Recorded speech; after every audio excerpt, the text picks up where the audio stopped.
Alright,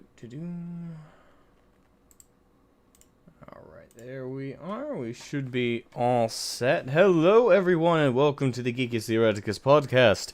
I am your host, Asmogan. And unfortunately, it doesn't look like Ludus will be joining us today for this one either. I did send him out a feeler, admittedly only at around noon, 11 o'clock, somewhere in there. I reached out to him, checked in with him. I haven't heard back from him yet. So, I think he's probably busy. He's probably at work. He's probably got a lot of stuff on his plate still. So, I'm giving him his due space. Well, not a huge deal. As long as he's doing all right, as long as things are going smooth for him, I'm all too happy to handle things on my end alone. I'm on the sad verge of being alone. But anyway.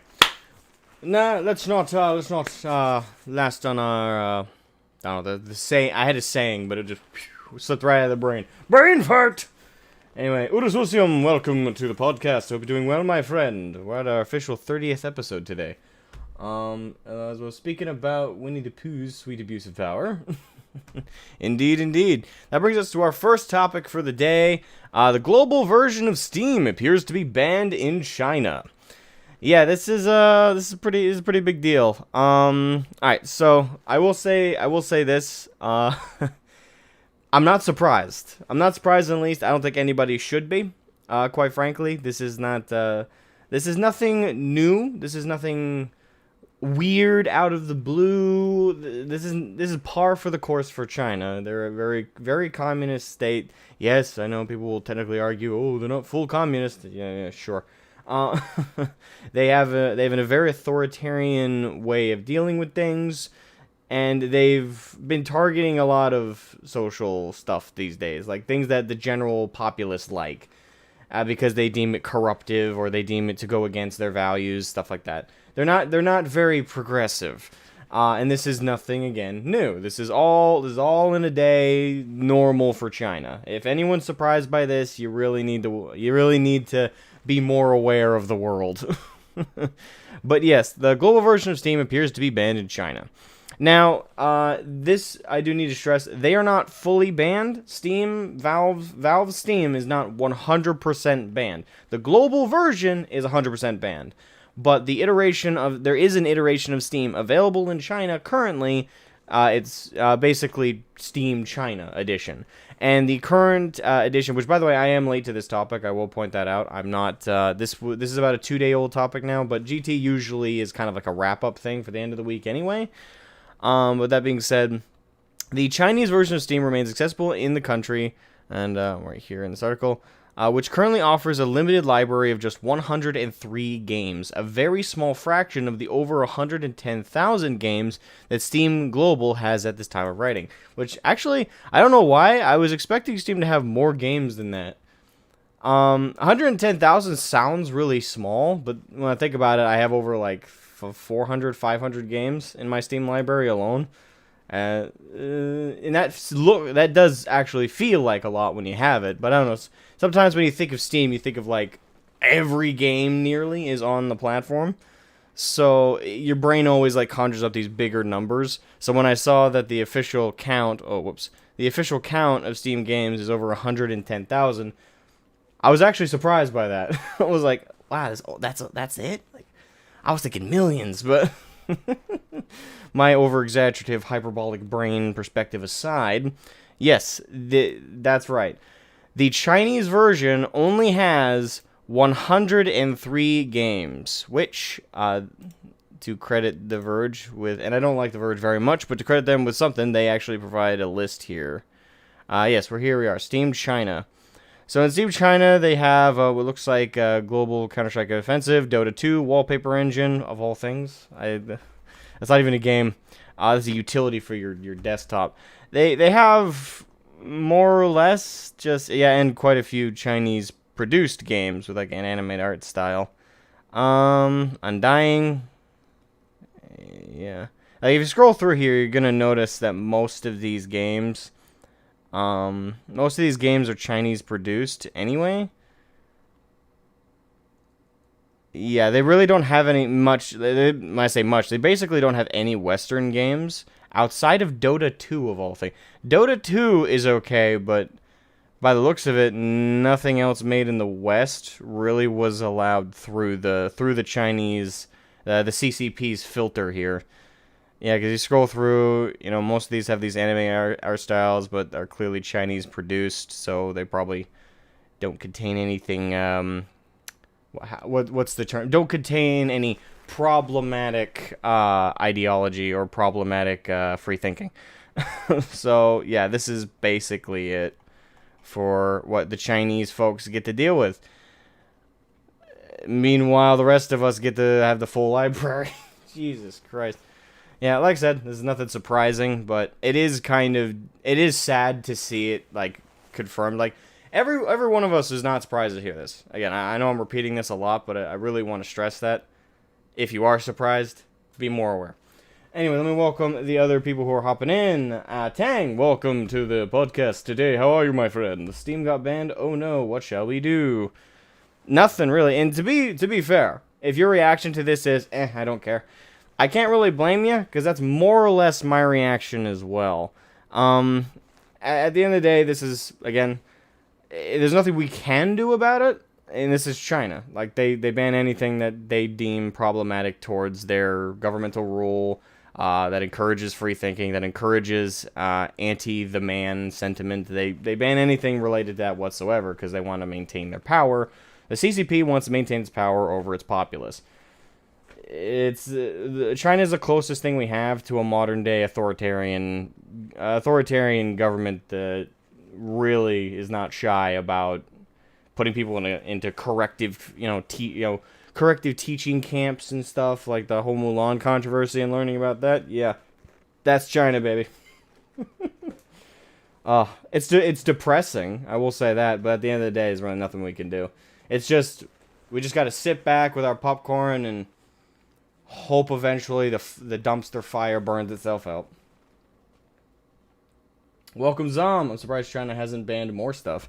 They have banned more stuff. This is just the latest thing. Yeah, if you're curious what else China has banned, feel free to look it up. I know that they started an initiative not too long ago where they wanted to, I don't know exactly, they wanted to deal with, this is weird, but they wanted to deal with effeminate-looking men.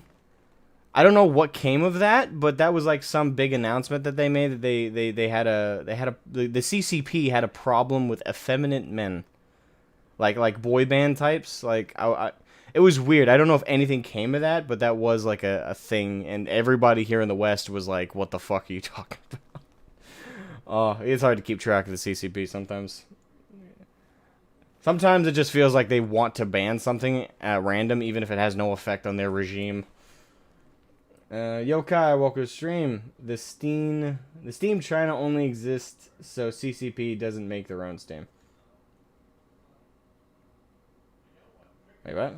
The Steam China only exists so CCP doesn't make their own. Not sure what you mean. I don't know, that could be a wording, but that confused me. China will ban breathing for people it doesn't like soon. They kind of already have.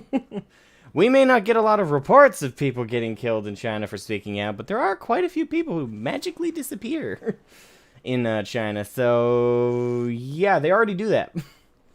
It's like, your breathing insults the CCP. Down. Right in the back alley, and they throw you in the dumpster. Mafia style.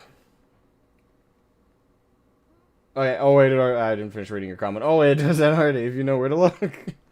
Look, they have Tencent made games. Right, Tencent.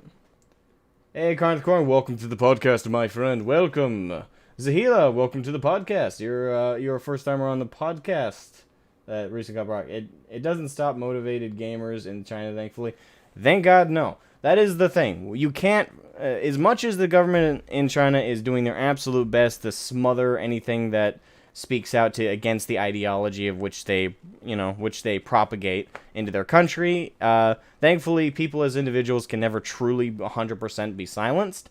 They can be suppressed quite thoroughly, but you can never 100% silence people, which is, I guess, the beauty of human adversity. Our ability to survive adversity and fight against it. So, credit to the gamers out there who got VPNs, that got other ways to kind of work around this, and good luck, because China takes the banning thing. I hope they don't lower too many people's social credit scores if they get found out, because that alone, hearing about the social credit score thing is terrifying. That's 100% Orwellian, nightmare right there. That is straight out of 1980. That is straight out of the 1984. That's the name of the book. I haven't actually read it, to be fair, so I probably shouldn't be crediting something I haven't read. But it's straight up Orwellian. It's an Orwellian dystopian nightmare. Let's see. Morgan Tempest Lupus, your first time on as well. Sad to see, but not surprised how disheartening this may sound. It is very disheartening. It is. It's depressing. It is. It's not surprising, but I can understand very much. It is depressing. Because honestly, I think doing something like this ends up making the reason the CCP, and I think most people agree with this perspective, but correct me if I'm wrong if you guys disagree. But the reason the CCP does these kind of things is to prevent their people from gaining a rebellious spirit, from gaining a desire to push back against the government, and they want the people to 100% believe in the ideology that they espouse from their government. They want them to be 100% loyal to the state. They want them to all to be ultra nationalists to China. So they ban anything that at all proposes the idea that maybe the man is wrong, maybe the governing force does need to be pushed back against once in a while. And in a lot of ideologies here in the West that are espoused in a lot of video games, which range from everything from just, a little bit more overt on the sexual side of things, all the way to full-on narratives about fighting against oppressive regimes. There's lots of stories like that written from a Westerner's perspective, especially some an American's perspective, where we have a very long cultural streak of fighting against our government and being very anti-authoritarian stuff. We have a lot of stories like that in video games, whether they're overt stories, overt politically, or whether they're more reserved stories that it's more allegory. Regardless, we have a lot of narratives and we have a lot of games with those themes here in the West. So when they do stuff like this, that's the primary goal that I see the CCP trying to do, is prevent their people from gaining that rebellious aspect, that perspective. The idea is, if they ban enough stuff that espouses those beliefs, their people will not know to be rebellious or want to be, so they won't go down that path. In my opinion, by doing stuff like this, by continuing to shred the fuck up about these ideas and prevent people from seeing things, all you do is create a bigger desire for those things. It's the same idea of if you're incredibly violent, aggressive, and you silence people's opinions, those opinions are all of a sudden, they're not denied validity. Their validity is enhanced by your fear of them being espoused, because you're acknowledging that they're valid enough that someone would believe those values, that would come to agree with them. You're kind of acknowledging it has validity.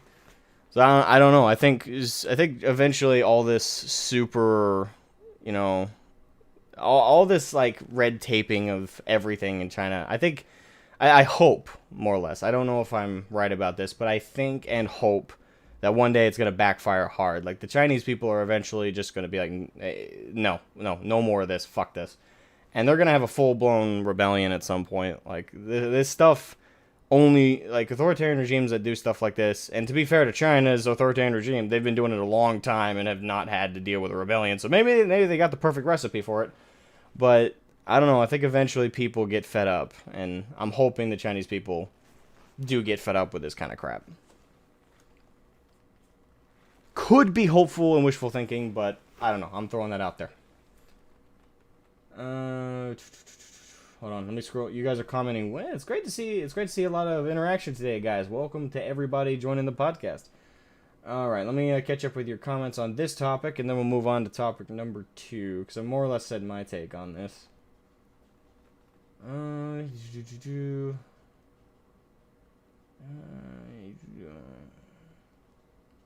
wonder why they were less cheap. Okay, that was mean. I wonder what Really, dude? I wonder why there was less cheaters online. That's just mean. But I get what you mean. Journals are surprised. Journal, I don't know why journals are surprised because you know they lick the boots of China sometimes. So when China does stuff that they think is kind of fucked up, they're shocked. It's like, wow, an authoritarian regime like this, doing and saying things like this. Oh my god, that surprises me. Complete lack of outward worldview would be why. It doesn't. Okay, I already read that.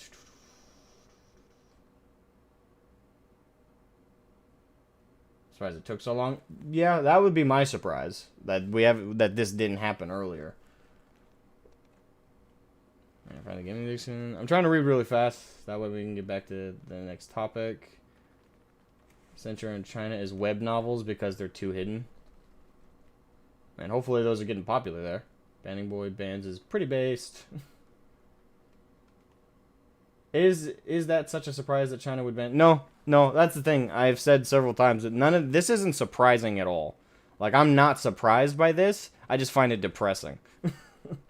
I hope no one is surprised. If you are surprised by this, I encourage you to be more aware of the world around you.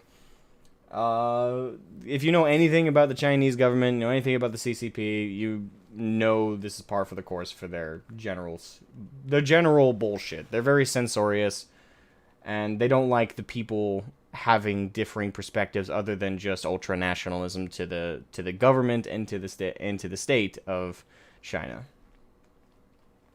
It's very Orwellian over there. I'm sure like they live fairly normal lives outside of these like kinds of things of the censorious nature. I'm sure if you live in China that none of this is like wicked or changes like what you deal with day to day. But for us Westerners who are used to an immense amount more freedom, not only freedom of speech, freedom of expression, we don't have social credit score bullshit. Like we can do a lot. There, like freedom wise here in the West. I'll just say America because that's where I live. When you compare it to China's lack of them, you realize how good you have it here.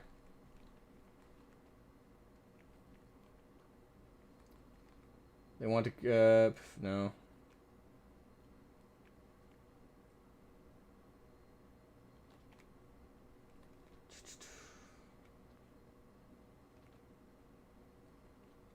The effeminate men is more that they are afraid of their younger male generation doesn't follow the trends. Confucian thinking has a very strict view on masculinity and how it should be viewed. Yeah, I still find it weird. Like, I get where it's coming from, I guess. It's like they want to encourage the more appropriate, I guess, form of masculinity, but I don't know, like that the concept of that even being on an official's desk. Words. The fact that like there's an official in China who is like, yes, those boy bands need to go. Like, do you have no other pressing issues on that desk that actually are important? No, those men with girly faces, they must be dealt with. They are a plague on society. Sorry. Just the idea of it is like that. To me, I see that as a South Park skit. Oh, that is so beautiful. Oh god, that just the idea of it makes me want to laugh so hard. Like, I guess your country's doing pretty good if that's actually on your desk of concerns as an official. That or you really don't care about your job. Alright, so I think I'm more or less... I think I'm almost caught up on. We have U.S. politicians that want to make social credit scores a thing here. Yeah, and they're fucking horrible people. Those are the people who want an authoritarian state here in the U.S., just saying. Not going to go down that political route too far. I mean, I've already gone down the political route for China, but I'm going to avoid going down my own country's political stuff, because that's already depressing in its own right. On the same vein, you're supposed to be very subservient, and yet looking at my aunts, that clearly isn't going to happen. The thing is, like, I don't think that ever works. I think when you, especially when you already have this like social atmosphere of like, like this progressive like level where men and women are, you know, at some point like allowed to hold down jobs. They're both have the same equal freedoms.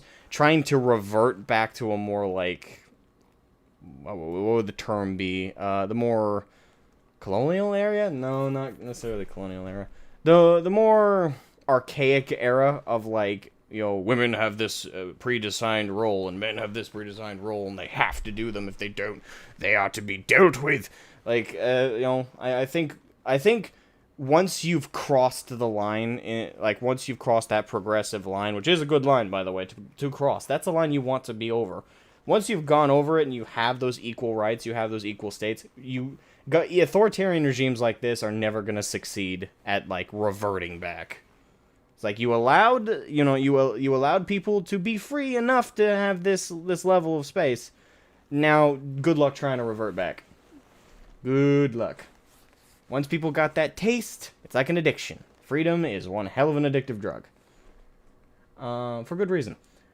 Okay.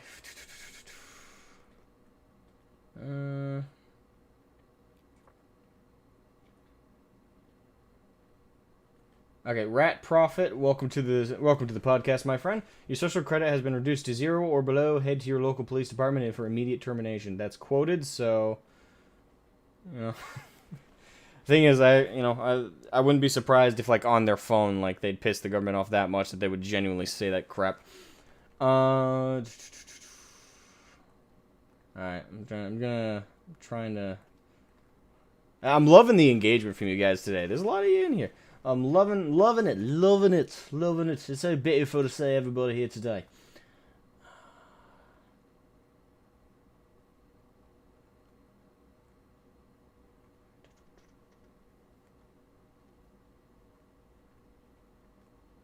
Yeah, this in power know their time is limited. Yeah, because the thing is, the more you do the thing is, honestly, like, not that I want to give advice to these authoritarian fuckwads, but if you want your authoritarian regime to last, restrict freedoms, but space it out. Like, restrict these freedoms here, but like careful. Like, basically, the philosophy is boil the lobster, boil the frog.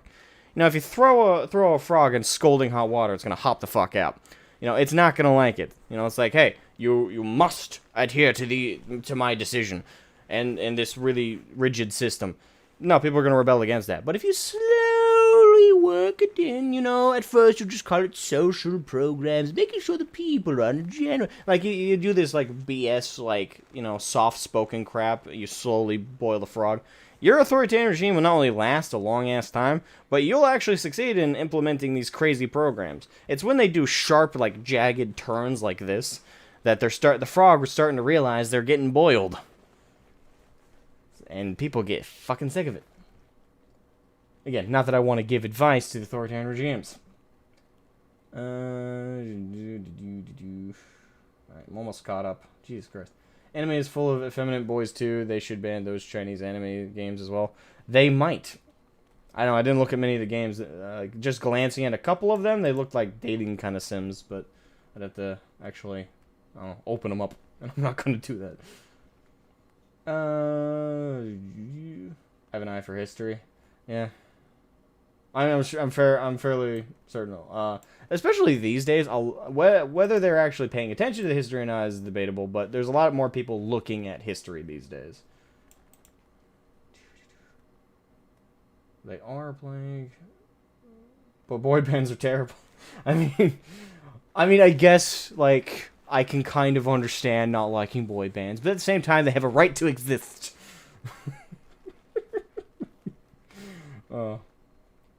Those girly boys are really pissing me off. Yeah. Why? I wasn't China the one that started the whole corona. I'm not even getting into that. YouTube will instantly demonetize me if I finish saying that word. All I'll say is look into it, make your own determinations based on the facts available. Medieval. Yeah, medieval was the word I was going for. Medieval, archaic, that was right around there. Ezel Roth, welcome to the stream. A lot of countries eat bats. It doesn't really matter where it started. I don't. Here's the thing. I don't think it necessarily. It does matter if it was if it's a case of the disease started by circumstance of animals. You know, it just nature created it. Yeah, at that point it doesn't matter. The reason people are looking into the China part of it, and the reason people are calling, the reason that that is a thing is because it's not just simply a matter of did it start there because of an animal eating thing. It's because that in the area it started in, there's a laboratory that is publicly, like, the Chinese government were open that this was a facility that researched, where basically researched diseases and also was experimenting on stuff like that. So it's not necessarily that it's not really about where it started as much as it was this thing that we're going through right now created intentionally. I'm not going to tell you my opinion on it because that's full political and this is a geek kind of thing. The reason we're talking about the CCP in China right now is because it's related to geek stuff. But when it comes to that, I'm not an official news source. I don't get in. I'm also not a political channel, so I'm not getting into that aspect of it. All I'll say is, feel free to look into it, look at the facts available. I encourage you to look at both. Like, if you're in America, a lot of the news is, split bipartisan. Look at both what the right is saying, what the left is saying, and if you can find it, which good luck, find a more unbiased news source if you can, and kind of put together the facts based on everything available. That's all I'll say. I'm not going to tell you my perspective because I don't want to skew anyone's opinions. Not that I don't. I would hope you guys wouldn't be skewed by my perspective, but I also don't want to color your perspectives by only speaking to mine. So, again, look at the facts available and make your own determinations when it comes to that. The coof. When China's people finally fight back, it's going to be explosive. It is, because the population's pretty big. Alright, so I'm going to skip a lot of these. Sorry, guys. I'm just trying to get to the bottom. Not that I want to rush the podcast, but I do want to, I do want to keep a pace.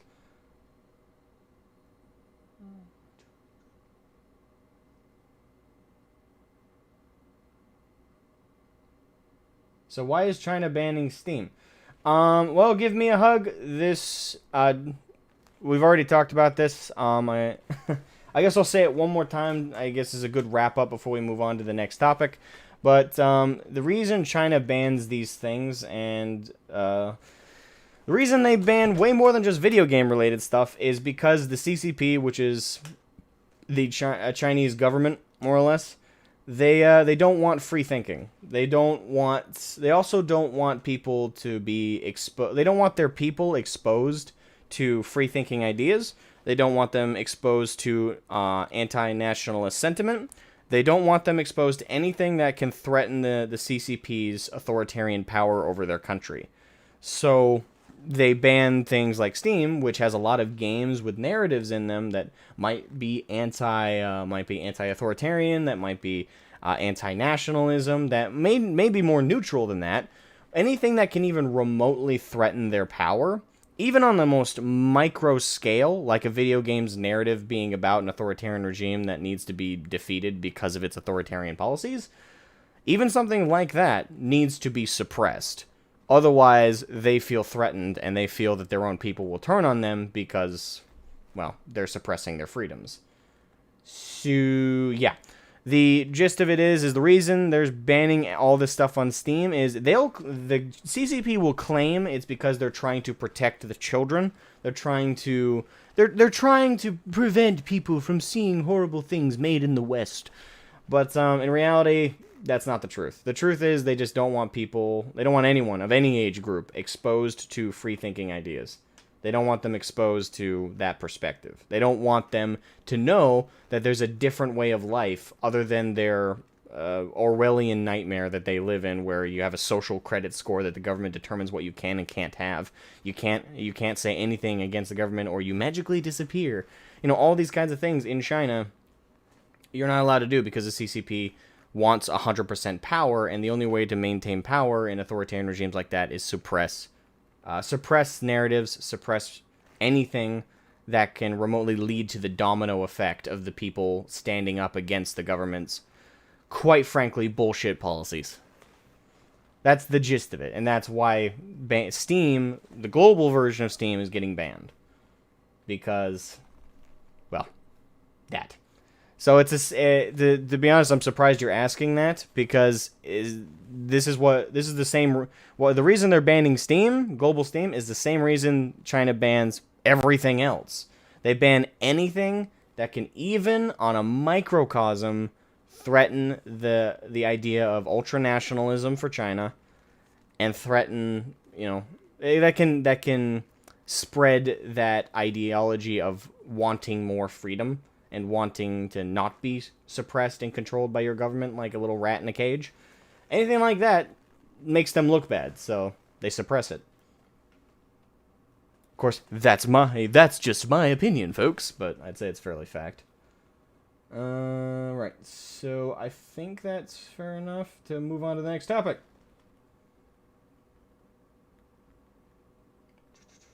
I'm just skimming the last couple that just popped up.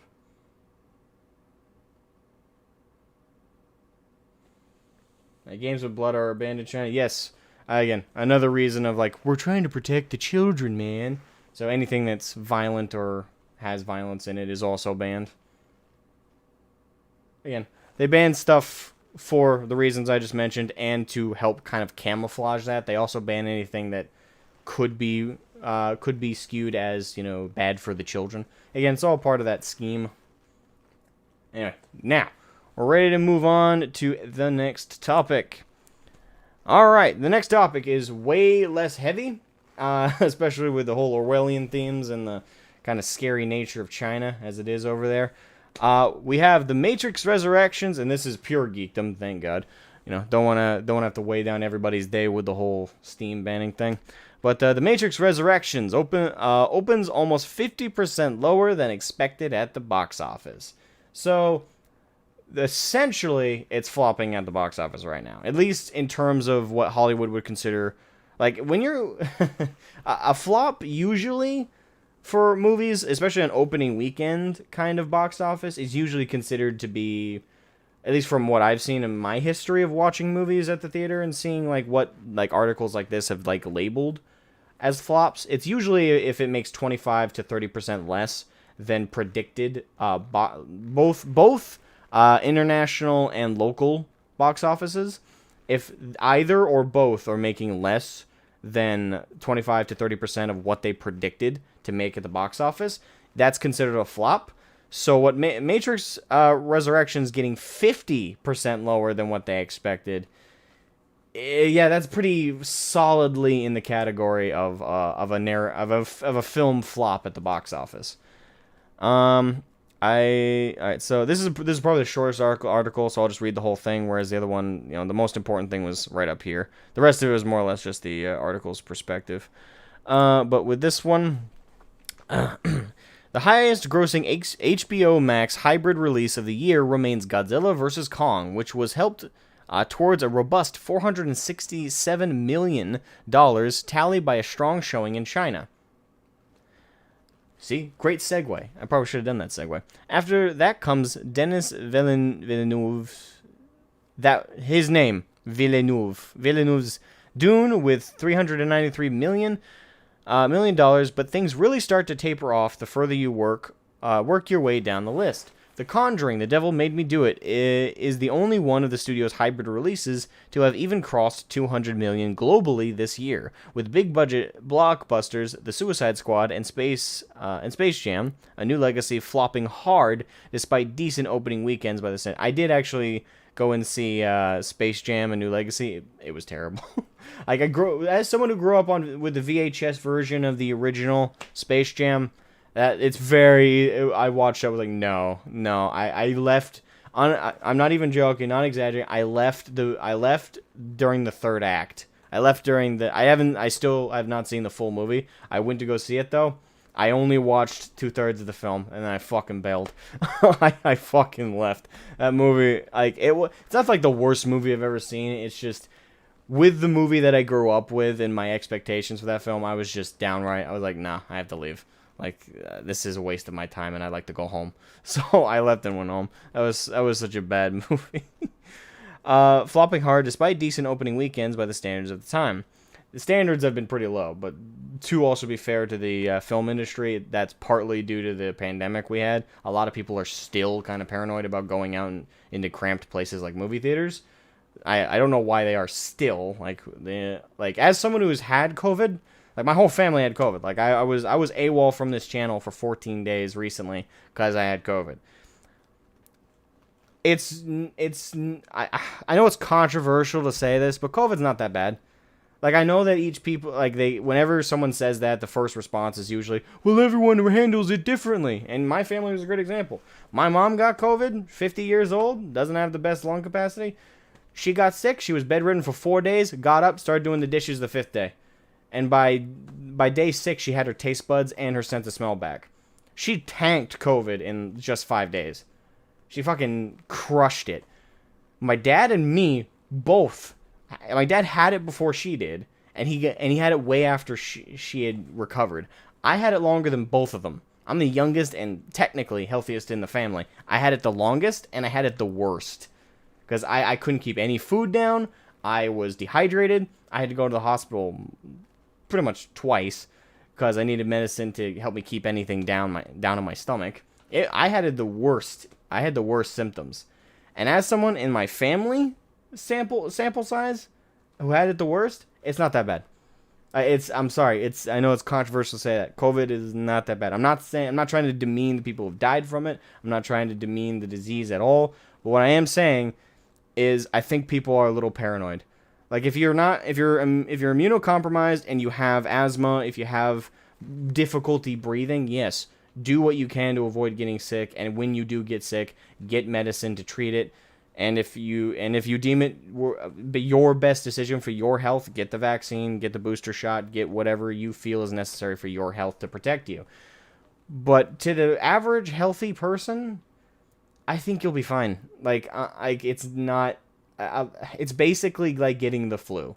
It really is. The only part that isn't flu-like is how long the symptoms last, and that's if you have it bad like I did, and the loss of smell and taste. I'm still getting all of my smell and taste back. I'm more or less all the way there, but I still have certain things that don't like fully hit my taste buds right now. So that can last a really long time. But you'll live. You'll live and you will get them back eventually. So I'm just going to throw that out there right now. People's paranoia with that, I think, needs to take a step back. Again, that's just my opinion. Do what you deem best for your health and your safety. Always. My opinion and any other asshole's opinion around the world generally shouldn't affect how you handle these kinds of things. You're your own person. You deal with it for you and your family the best way you deem possible. But again, from my perspective, people are way overblowing the hell out of this thing. And I just got regular COVID. Alright, back to where I was reading. Standard time. Unfortunately, it looks like we may be adding The Matrix Resurrections to that list in the coming days, after the 4th installment in the sci-fi action franchise opened almost 50% below expectations at the box office, heading into the weekend. Warner Brothers were predicting a 5-day holiday frame of around 40 million. However, things tapered off dramatically after a strong start. That's because word to mouth. I have not gone and seen Matrix Resurrections because my friends warned me about this shit. My friends told me, bro, no. Like my friends aren't like I have 2 friends. All right, Dan and Mike. Some of my old Steam friends will remember Mike because he actually left a message that's still on my old Discord for my friends to see. When I was in the hospital due to injuries, but that was way long ago. A new recruit has recent, blessed so our company. Oh, I got an alert. Hold on. Apologies, I forgot to open Streamlabs for alerts. Un momento, por favore. Guby70, thank you for subscribing. Thank you. Much appreciated, my friend. Unfortunately, yeah. That totally threw me off my... Damn it! Yeah, my friends warned me about the movie. Don't go see it. they weren't even Matrix fans. Like they didn't even like the original Matrix. They liked the action in the first two, but they didn't like the story. Me, I've been a Matrix fan for years. I love the original film. I enjoy the second and third for the action. I hate the stories in them. Like, I only watched them to watch Keanu Reeves get into martial arts fights, and now kind of bad CGI going back and forth. That's why I watched these sequels. But yeah, the original was a very solid film and very enjoyable. So to be warned by my friends, don't. Like, the looks in their eyes was like, your heart will not take this. No. The thing that sold me on not going to see it and why I will not go and see it, I'll watch somebody's review of it for a summarization, but the reason I will not go and see it is my friends did the ultimate line to sell me not to go. It makes Matrix Revolutions and whatever the other one was, the two sequels, it makes those two look like masterpieces of narrative. Yeah, safe to say I put my $10 back in my pocket and said, nope, I ain't spending that on a movie ticket. Hell no. So, yeah, that would be why. I think Hollywood always forgets that people talk. Like, when people go and see a movie, yeah, all movies, especially if they have good marketing done for trailers and stuff, will have a strong start. But, like, articles like these and stuff and predictions based on what Hollywood does, I think Hollywood only looks at the numbers. I don't think they at all, like, think, oh, yeah, if people go see a movie that's hot shit, they're going to tell other people that it was hot shit, and people who would have bought tickets to see our shitty movie won't, because they were warned by the ultimate reviewers in your personal life, your friends. So every time I see something like this, I'm always shocked that Hollywood is surprised, and I'm also shocked that they predict their income to be higher. It's like, oh, we're gonna make this much on this movie. People talk. People talk about how bad a movie is.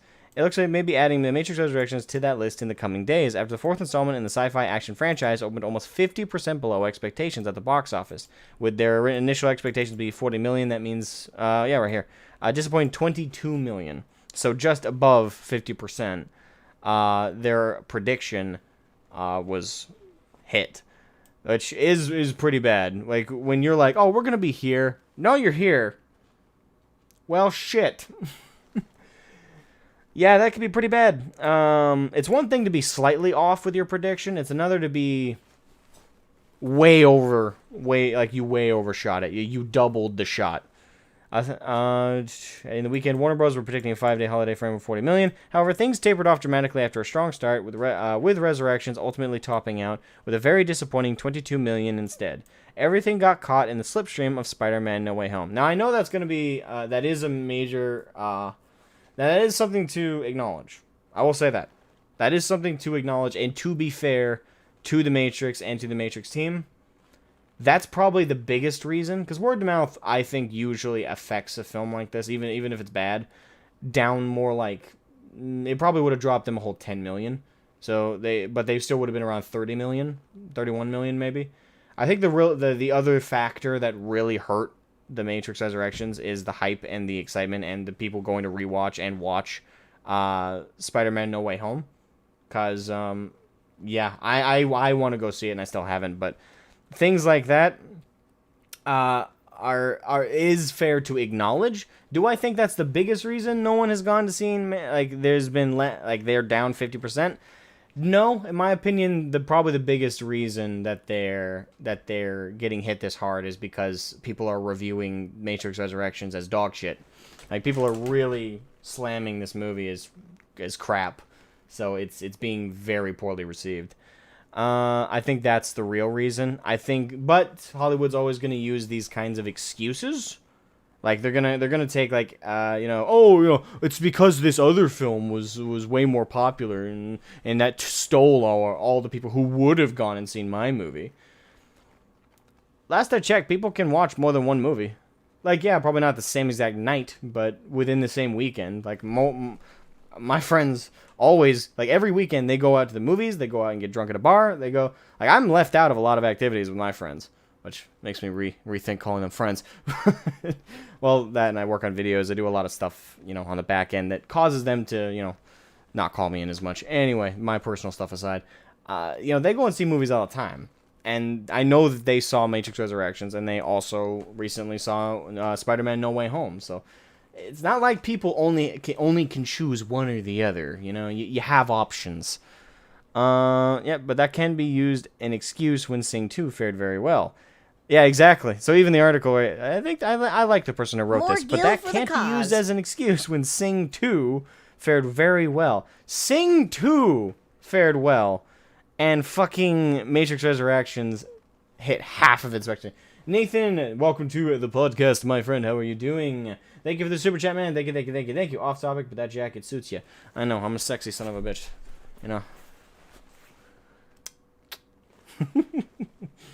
The return of Neo and gang is proven to be divisive, so word to mouth evidently hasn't been strong enough. Evidently hasn't been strong enough? No, I think I don't agree with. It has been strong enough. It's just the word to mouth isn't the connotation that they're using is word to mouth is people spreading the positive angle. It's the other way around. Like another form of word to mouth is also telling people not to go see something, is warning them that it's a bad film, saying, "Hey, this is dog shit. Spend your money on a different movie." That's that. So I would say that's one part that the article writer should have rethought about wording. The word of mouth wasn't strong enough. I would have said the hype hasn't been strong enough, or I would have said that. So word to mouth hasn't been strong enough. That's what I would have said. But yeah, generally bad news for the Matrix Resurrections. 50% lower than expected, and I haven't seen it. I can't speak to the film's quality, but I trust my friends because they know what I like and they know what I don't.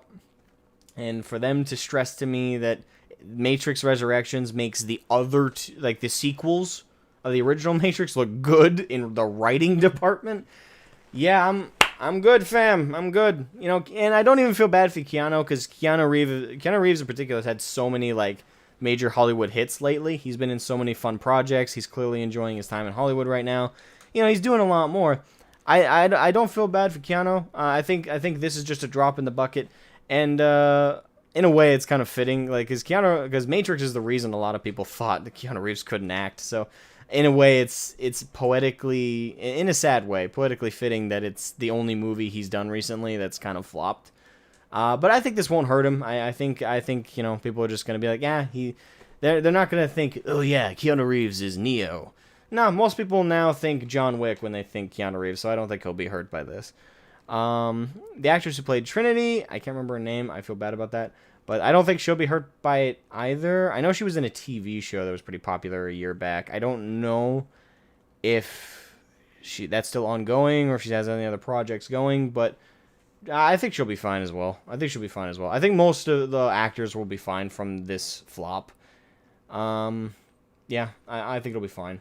So I don't really, I'm not gonna, oh, I hope this doesn't hurt I don't think this will hurt their careers. I think this is just a drop in the bucket for most of them.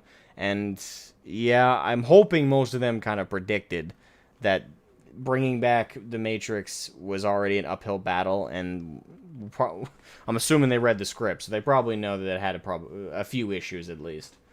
But yeah, that does it. Let me read let me catch up with you guys' comments on this one. Let me scroll up for that one.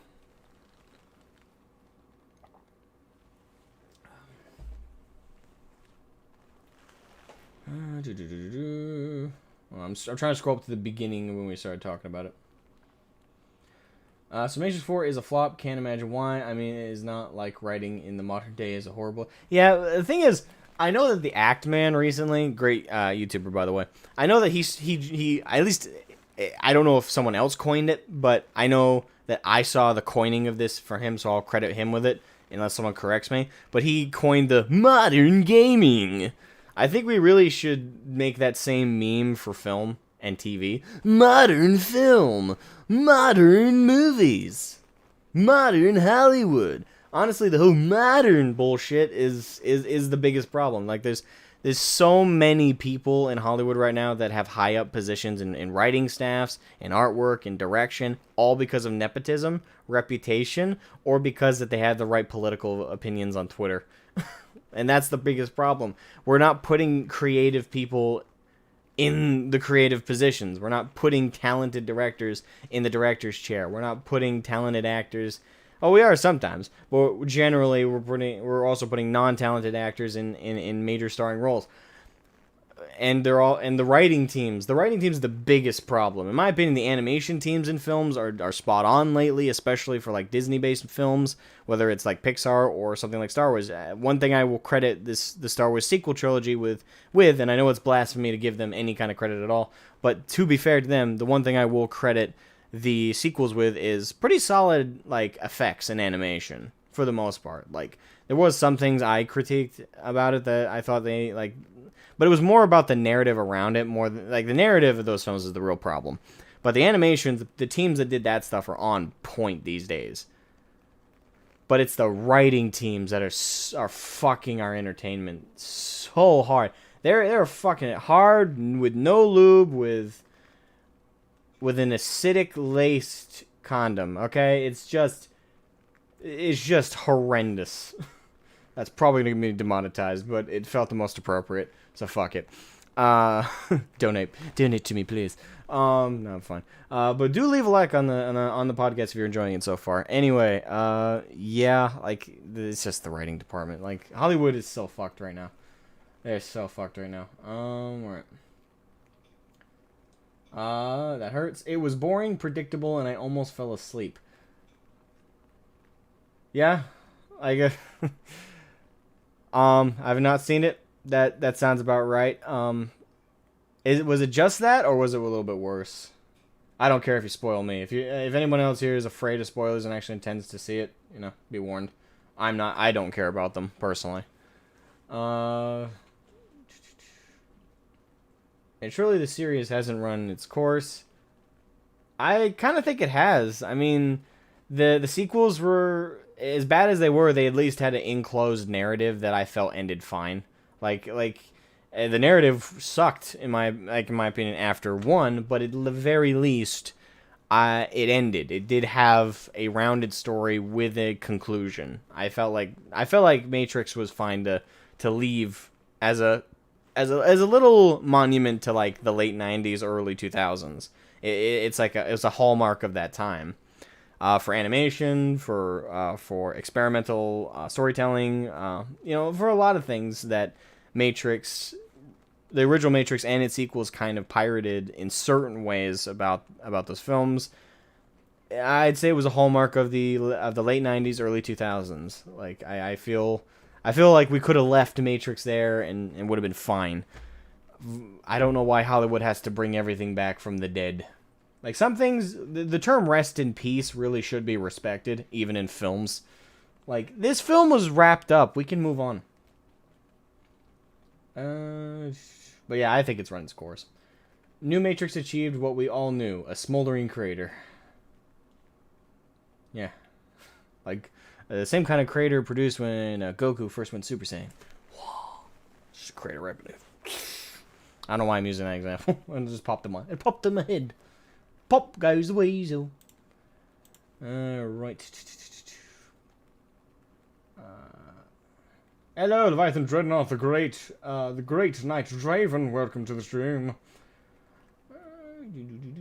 Godzilla Strong. What? Good day, everyone. Good day, Ravenwing. Welcome. Are you saying that as a goodbye or as a welcome? Godzilla King of the Monsters. Yeah, Godzilla King of the Monsters. Oh yeah, because Godzilla vs. Kong apparently is their highest grossing film right now. Because Jam 2 is shit. It really was. I just walked out. I couldn't. It was just a bad movie. I have cinema where I get many movies for under €6. Is that euro? And even then, I often think twice then to bother. Yeah. And lots of films these days are so disappointing. Matrix was a one-hit wonder. It really was. Like, not even the creators could catch lightning in a bottle twice more with the sequels, like they tried. People are afraid except when it's Spooderman. People are afraid?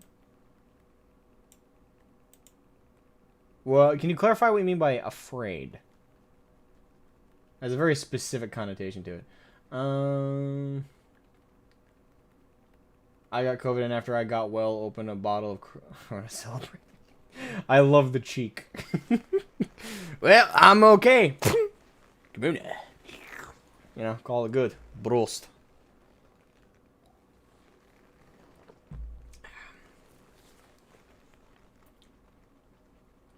Western men, women kind of have bigger resistance to it. I don't know if that's true or not. I can't back that, yokai. What I will say is, based on the sample, like my mom has always been tough, so I don't really assign her quick recovery to her gender as much as it's just my mom is a tough ass woman. She always has been. She like my dad. My dad is a nerd and a geek like me. He may be a big tough guy who builds barns by himself, and you know, he's a big deep voice 6'3" tough guy. But both of us like just bow our heads when she yells at us. So my mom's a tough lady. My mom's a tough lady.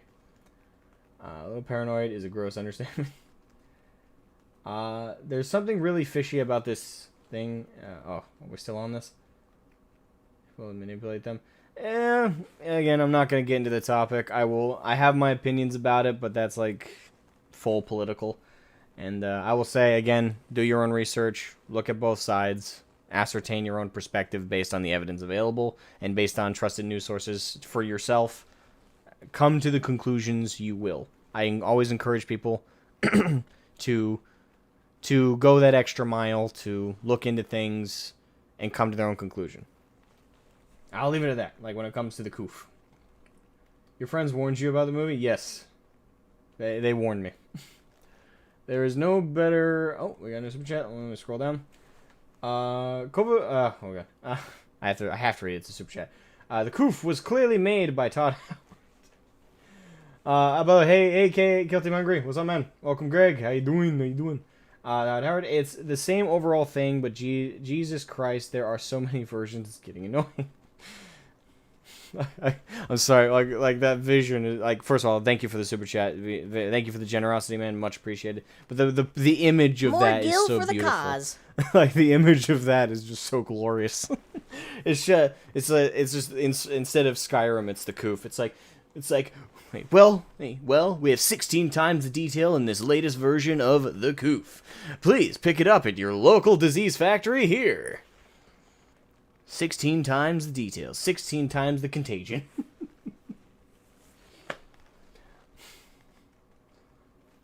All new coughing, puking, and headaches, all to come along. It's all part of the DLC. Only $9.99.99. Thank you, Nathan, for the super chat, man. Thank you. All right. Let me read what I have at the bottom here before I scroll back up and try and skim. Hollywood brings old things back and destroy them because they have no original ideas of their own. Yeah, I know that's essential. The thing is, I don't even really necessarily believe that.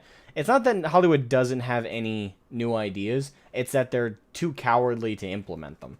If you honestly think that there's no one in the Hollywood who's at least trying to get into Hollywood or is already in Hollywood with no creative ideas, you kind of have to admit that there's probably some intern somewhere who had a cool idea, probably submitted it to his higher ups and said, "Hey, can we this would be a cool new movie idea? Yeah, it may not be 100% original, but it's got its own spice to it. It's got its own narrative. It's got new characters. We can make something of this." And I think it's more that the higher ups are too afraid for the experimental ideas. So I think that's a big problem with modern Hollywood. Is again, I don't think it's the staff floor room writers. Yeah, I think a good chunk of them are a problem. But I think there are some people who are writers in Hollywood who are just not being allowed to write narratives, who are not being allowed to write new stories that are actually engaging and fun and entertaining. First of all, they're not hiring those people. Second of all, the people that they are hiring are more or less people that that they're not driven by creativity. They're not driven to write because they want to create a fun, engaging story. They want to activism, really. Like I don't think it's political to say that Hollywood is in itself becoming more and more overtly political.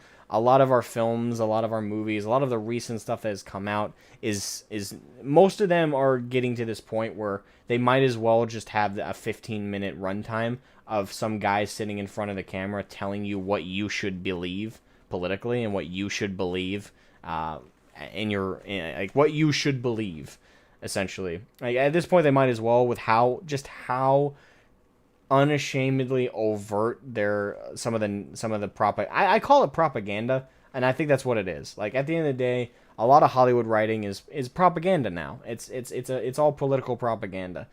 We do occasionally get things like Ghostbusters Afterlife, which is just a genuinely fun written film that is faithful to its source material, like Ghostbusters.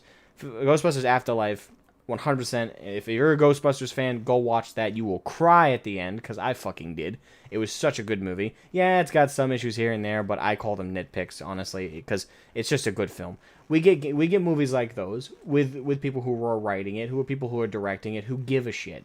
And then we have, and they also still put in progressive things, quote unquote, but they do it the right way, where it's just implemented, and there's no like, oh, we have a female main lead, look at that, and all the marketing is, oh, look at this, we got a girl, she's a badass.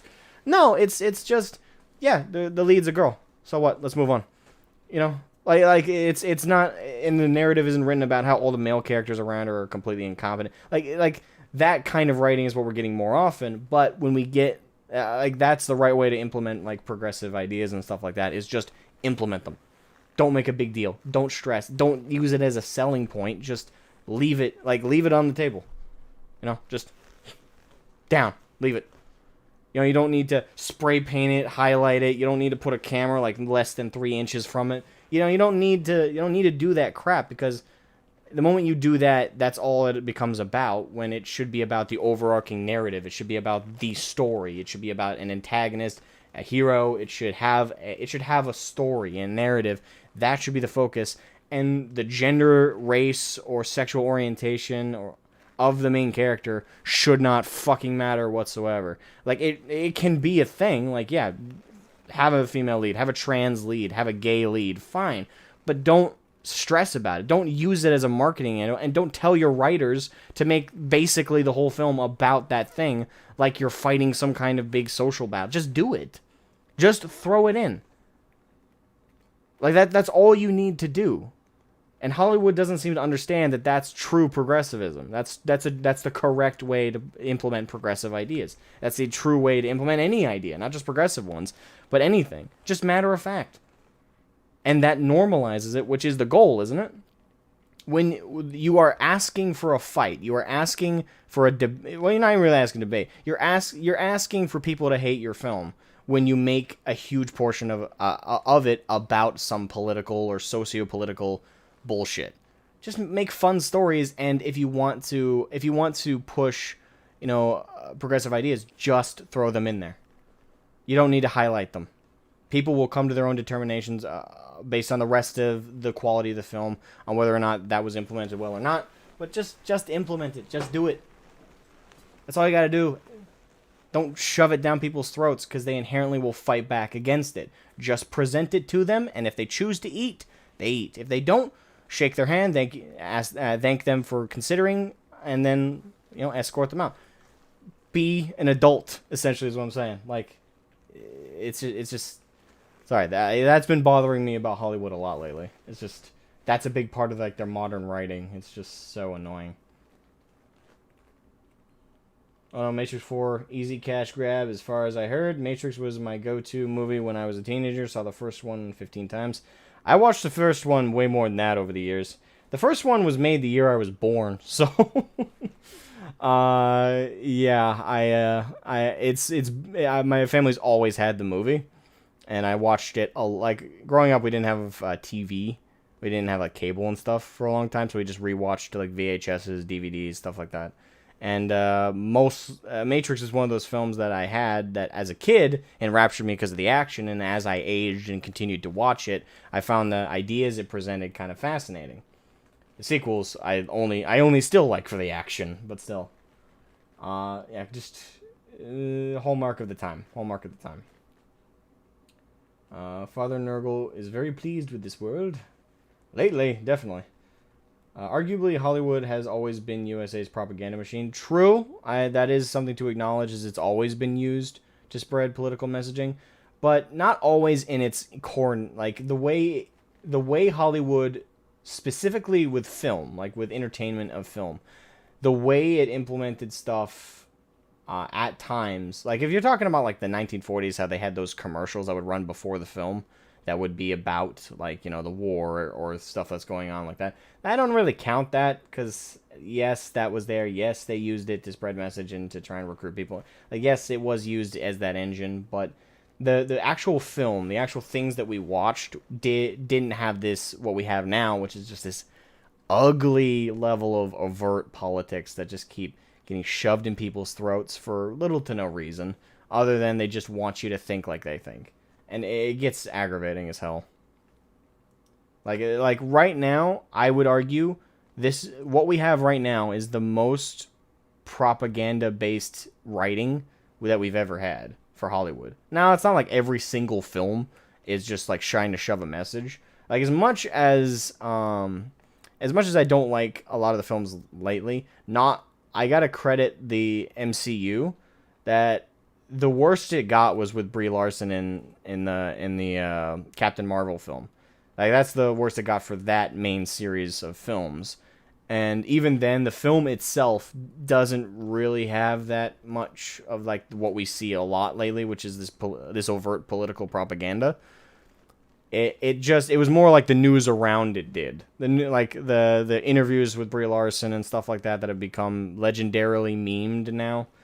Those were where we saw like a lot of the the political controversial crap with that film. So it's not like every film that comes out is just this political propaganda nonsense piece.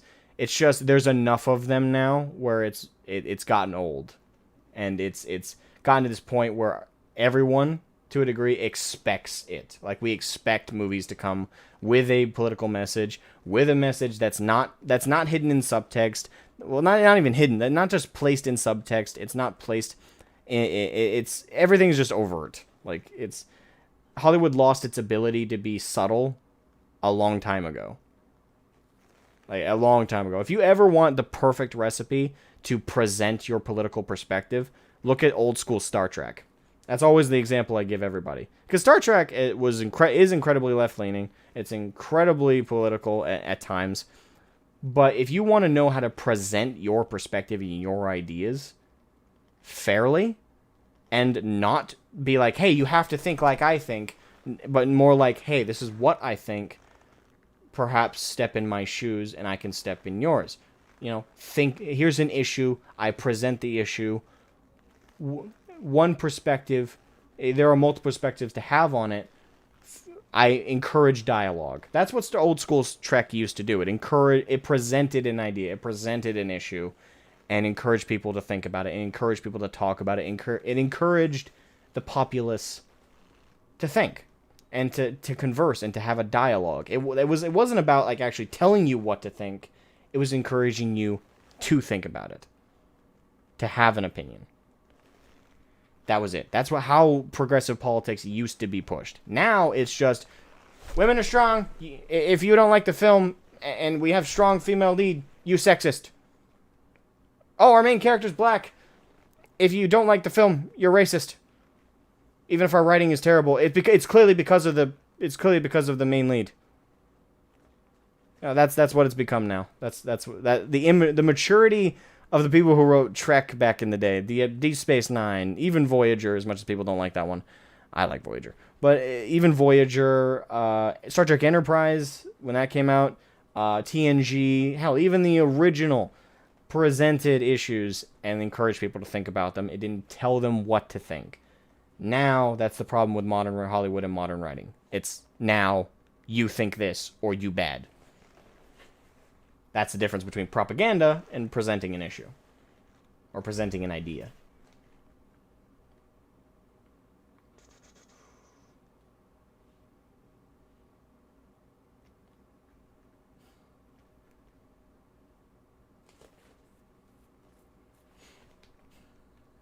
They are trying to apply the boiling frog effect. They will try it over and over again until we get used to it. Thing is, they're not actually though. Like I don't agree with that in the sense that they're not doing the boiling frog effect. They are trying to get us. They are trying to throw the same thing at us over and over again to get like they're basically cattle prodding us until we like it. That's a better comparison because the boiling frog effect is more about the slowness. It's not really about the actual act of like heating up the frog, because that's kind of what you just said. Is that like, because if we're gonna use that analogy, what Hollywood is doing is they're turning up the fire all the way to max, throwing the frog in. The frog keeps jumping out. They keep throwing it back in. That's the method Hollywood is using. If we use that analogy. They're not actually using the boiling frog effect because they're not doing anything slowly. They're not doing anything subtly. They're not doing that slow burn. That's not what they're doing. Like, they already got the fire at hot. They just keep catching the frog and throwing it back in and hoping the frog eventually stays and dies. That's what they're trying to do. So I'd say it's more like they're whipping us until we like it. They're cattle prodding us until we like it. You know, they're forcing things down our throat into, like, forcefully and aggressively and overtly. They're not at all being subtle or hiding it. They're doing everything overtly and hoping and thinking that we will eventually acquiesce.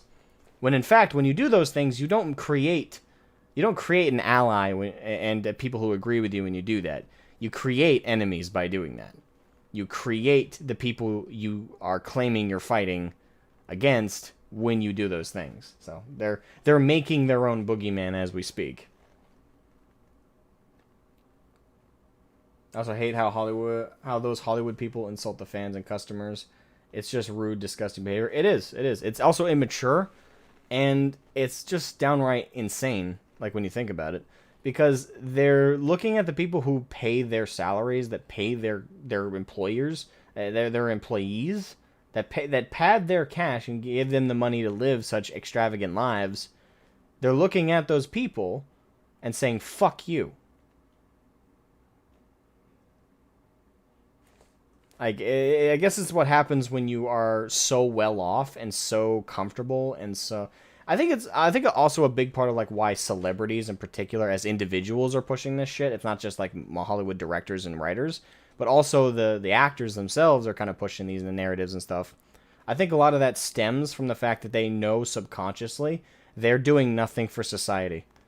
Like if society hit this really low point economically or a really low point overall, the first thing people are going to cut out of their budgets is media, is entertainment. Because that's not an essential to live. Yeah, some would argue, like, for your mental condition, you need entertainment to survive, and I agree. You do need some kind of stimulation to survive. But people can make their own entertainment very easily. Like, for me, I paint minis. I've been working on my Death Guard, because I'm planning on attending a tournament soon. I do that for entertainment. And if I, couldn't do that, there's plenty of other activities I can do outside. I can go for a walk. I can just meet up with friends, hang out, chat.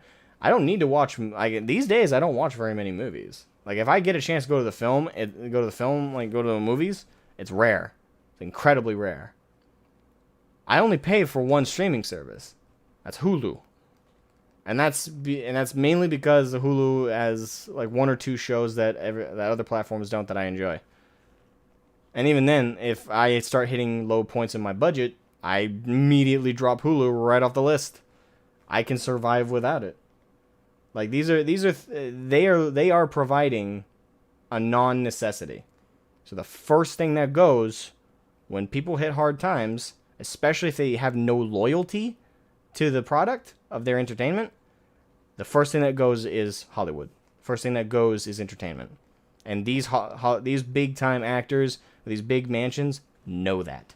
They know that what they provide is the first thing that goes. And that terrifies them.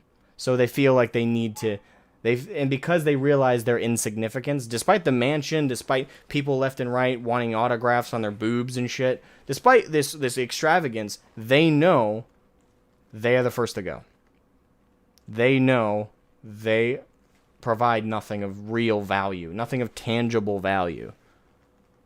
They convince themselves out loud that they do, but subconsciously they know that's the truth.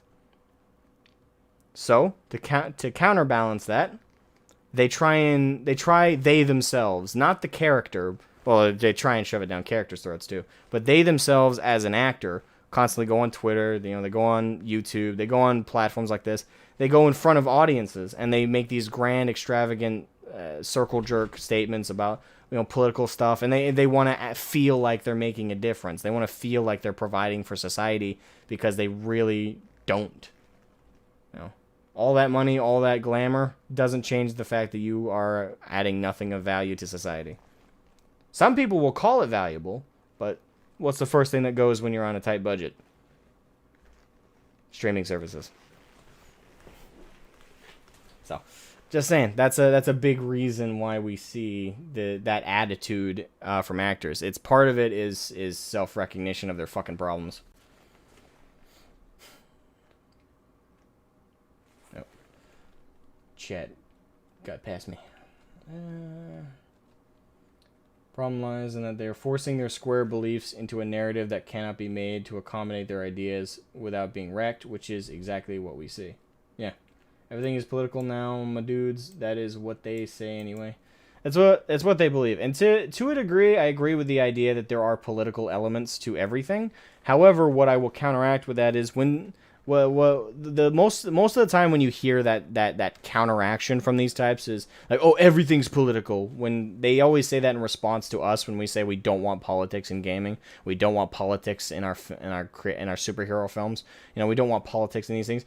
What they are choosing to lower their IQ to 3 because they don't want to acknowledge that what we're actually, because they know what we're actually saying, but they act like there's politics in everything, you idiot. They act like that because they don't actually have a counter statement to what we're actually saying, which is we don't want propaganda. I love old Star Trek, despite the fact that politically I don't agree with plenty of things that old Trek or new Trek that presents in its narratives. I still find the presentation of the idea fascinating, and I think the discussions that can be had with them can be very engaging. That's a great example of that. My train of thought just got derailed. Fuck. Come back, no!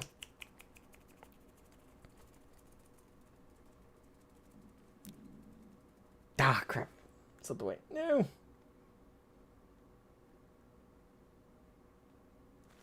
I had a good train of thought, and it just slipped the fuck out. I hate it when that happens. Yeah, okay, hold on. I think I got it. I think about it. So, those stories have politics in them, and they can be fun and entertaining still, because it's in the subtext. It's in the story. Sometimes it can be easy to catch, but it's not like there's one side that's clearly right, the other side, and any side that isn't on that side is wrong. This is just the perspective, and you have to also think about being in other people's shoes, and also think about the topic. Encourage discussion. That's old Trek. That's old entertainment, and that's good. That's politics in entertainment. That's good. That is entertaining politics, essentially. But that's not what we're getting in Hollywood. That's not what's being presented in Hollywood. What's being presented, again, is propaganda. This is correct idea. Any other idea is wrong and evil and must be destroyed. And if you are on those fences, or if you agree with any aspect of any differing perspective, you are the bad guy. Like, the politics has gone from being, again, subtext to now being the core purpose of the film. The film has a narrative, but it's secondary to the message. So that's the problem. So I don't even necessarily think it's a bad thing to have politics in the narrative and stuff like that. It's the kind of, like, the way it's presented is the problem. Yeah, And those types, again, don't acknowledge that when we say we don't want politics and stuff like that, it's not saying we don't want any kind of social issues or political issues presented. It's the way it's being presented. We don't want to be told what to think. Present an issue. Do what old Trek did. Present the issue, and I'll come up with my own opinion. Present the issue. Present the topic. But don't tell me what the right answer is. Present it. You can have a leaning towards what you deem the more correct answer. Star Trek certainly did. But there is a difference between leaning towards, okay, this is what we believe is the correct answer, but here's the issue. There's a difference between that and this is the only right side, and if you don't agree, you're a bigot. That's the problem. That's the divide. And that's what makes the politics as it's presented different. All right, hold on. All right, so we have a third topic to get to. So I'm going to read 3 more comments on this topic, and then we're going to move on. Though the next topic is probably going to have similar comments. So don't worry. If you have had something you presented, you have a second chance probably to enter it with this next one. Hold on. Hey, Simbiak Gwen Madao. We're talking Hollywood and stuff, and the topic started talking about the Matrix Federation's box office, but we've kind of just talked for the last 20, 30 minutes.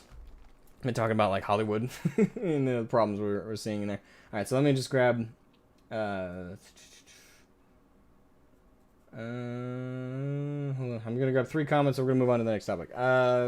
Greg, we'll grab Greg's comment. Honestly, I think the the box office numbers clearly show that the far left propaganda movies are failing, but they still keep making them. Ergo, they are not making movies for us, rather themselves. Yes, that is definitely something going on. And the problem is they're still making money on these films. So until they are losing an immense amount of money, like until Hollywood basically is starting to get to the point where they can't afford their extravagant lifestyle, that's when they'll make corrective action. But it'll take a while because a lot of them have saved up money. Like when you're that rich and you've had that many years of constant success, it's going to take a while for those coffers to start feeling lighter. So we're going to be dealing with this for a long time to come. They're trying. Adam Wolford, thank you for the super chat, man. Thank you for the $10 super chat. You are god tier. What they are saying is there is politics in these faction universe, but what they are not seeing is the politics in those universes are of the universe, not real world politics. Well, again, there's nothing wrong with having real world politics related or having like the fictional universe's politics derived from more it. Gil for the cause. Again, it's the part of the presentation. Like it's using Star Trek again. A lot of the politics between the Klingon Empire and the Federation, for example. If we look at the long history they've been at war several times. It's not even subtle that Gene Roddenberry explained that the Klingon Empire essentially represented the communism, at the time. But over the years with Star Trek, we became allies with the Klingons, despite the fact that their culture hasn't changed. They still have a lot of political intrigue. They still act pretty, vicious. They're violent. But there's almost something admirable about how true to their culture that they stay. There's plenty of things that are presented with that. But with that being said, the politics that are between the two factions that occur throughout, and you see it mostly in the original series and Deep Space Nine, and a little bit in TNG. Although TNG was probably, though they didn't show it as much, I think it was, other than Deep Space Nine, it probably had the most entertaining presentation of the Klingon Empire and the Federation's kind of tenuous relationship, especially with the Khitomer Accords and everything that was related to that. I won't bore you guys too much with that. I'm a Trekkie, so I could talk about this for hours. But the gist of it is there's a lot of carryover from real world politics at the time of the writing of those stories and the narratives themselves in those episodes of Star Trek. Virtually to the point where it's the same exact political issue, it just one is colored within the universe and the other is colored with, the other is the real world politics, And the thing is the way you phrase it, I don't mean to especially don't mean to mischaracterize what you're saying, but the way you phrase that is that because the politics is in this fictional universe, therefore we're not allowed to make comparisons to real world, and we're not allowed to have a relatable we're not allowed to take the issue that's presented there and apply it to the real world. That's kind of how you phrased it. Again, I don't think you did that intentionally, and I'm not trying to paint you anyway. But that's that's a problem in itself as well. Like I think both sides it needs to acknowledge an element of truth to both. I think it's wording this is delicate. I think when it comes to the in-universe politics, it's more fun to talk about it from like the fictional perspective because you can disassociate yourself from it, and that can lead to coming up with cool ideas and solutions possibly to real-world problems. I think that's an element also to address about that. Is there is that kind of element of focusing only on the fictional perspective, but I think you also have to acknowledge that you can't have that perspective of, because it's in the fictional universe, therefore I can only leave it in the fictional universe and I don't have any right to apply it to the real world derivative that it was derived from. No, I do think it's healthy. Like I do think that the fictional coloring of it allows you to talk about it with less stress and with less like gravity to it, which allows you to more calmly talk about the issues. But invariably, again, using the Klingon Empire and the Federation as great examples, their relationship was basically a direct allegory to the real-world relationship between the capitalist United States and the communist Soviet Union. Like they're directly related. So there's plenty of there to talk about. That's virtually real-world politics in the world. But again, the way it's presented is the issue. That's the problem. It can't be propaganda. You have to treat your audience like they're intelligent. Propaganda is what you use on stupid people. It's because you're telling them what to think, and they're like, "Yes, I do what you think. I do what you tell me to think because you presented it in a flashy, well animated story. I now believe." Like that's what propaganda is for. It's for the idiots. And unfortunately, it works on occasion. So I guess, but what's presenting political ideology and presenting political ideas like that can benefit from is again present the issue, present the idea, present if it's about racism, present like that allegory in the story, and if you can present the issue as being clearly like this is horrible, this is bad, but also leave open for the discussion of how to solve the problem. Is the solution kill all the slavers, or is it educate the slavers into understanding what they're doing is wrong? Like there's the debate necessarily isn't really about the issue as much as it is how to solve it. Solutions especially are not black and white about issues. So that's what I liked about old school Trek. And I know I keep using it as an example, but it's just the perfect example, so bite me. But they presented the issue. There. Last time I'm repeating myself. I really feel like I need to stress that. All right, so one more, and then we'll move on to the next topic. I think you guys will like the next topic, but don't quote me. These are necessary for mental. Yeah, we'll grab that one. Nemo Scholar says amenities are necessary for mental stability. People will mostly cut all but one of them. For example, you would cut all but miniature painting. Let's say, yeah, exactly. That's a very good example. And I will add on to that most people are going to cut out the more expensive ones. And think about what's most expensive. Hollywood's very expensive. Movies are expensive. Therefore, buying a ticket or paying for a subscription service to a streaming service, that's expensive. Especially like people are like, oh, it's only $12 a month. Yeah, but add that on. Every month, every year, you're paying quite a bit of money, month to month, for these stuff. The small numbers are there to trick you.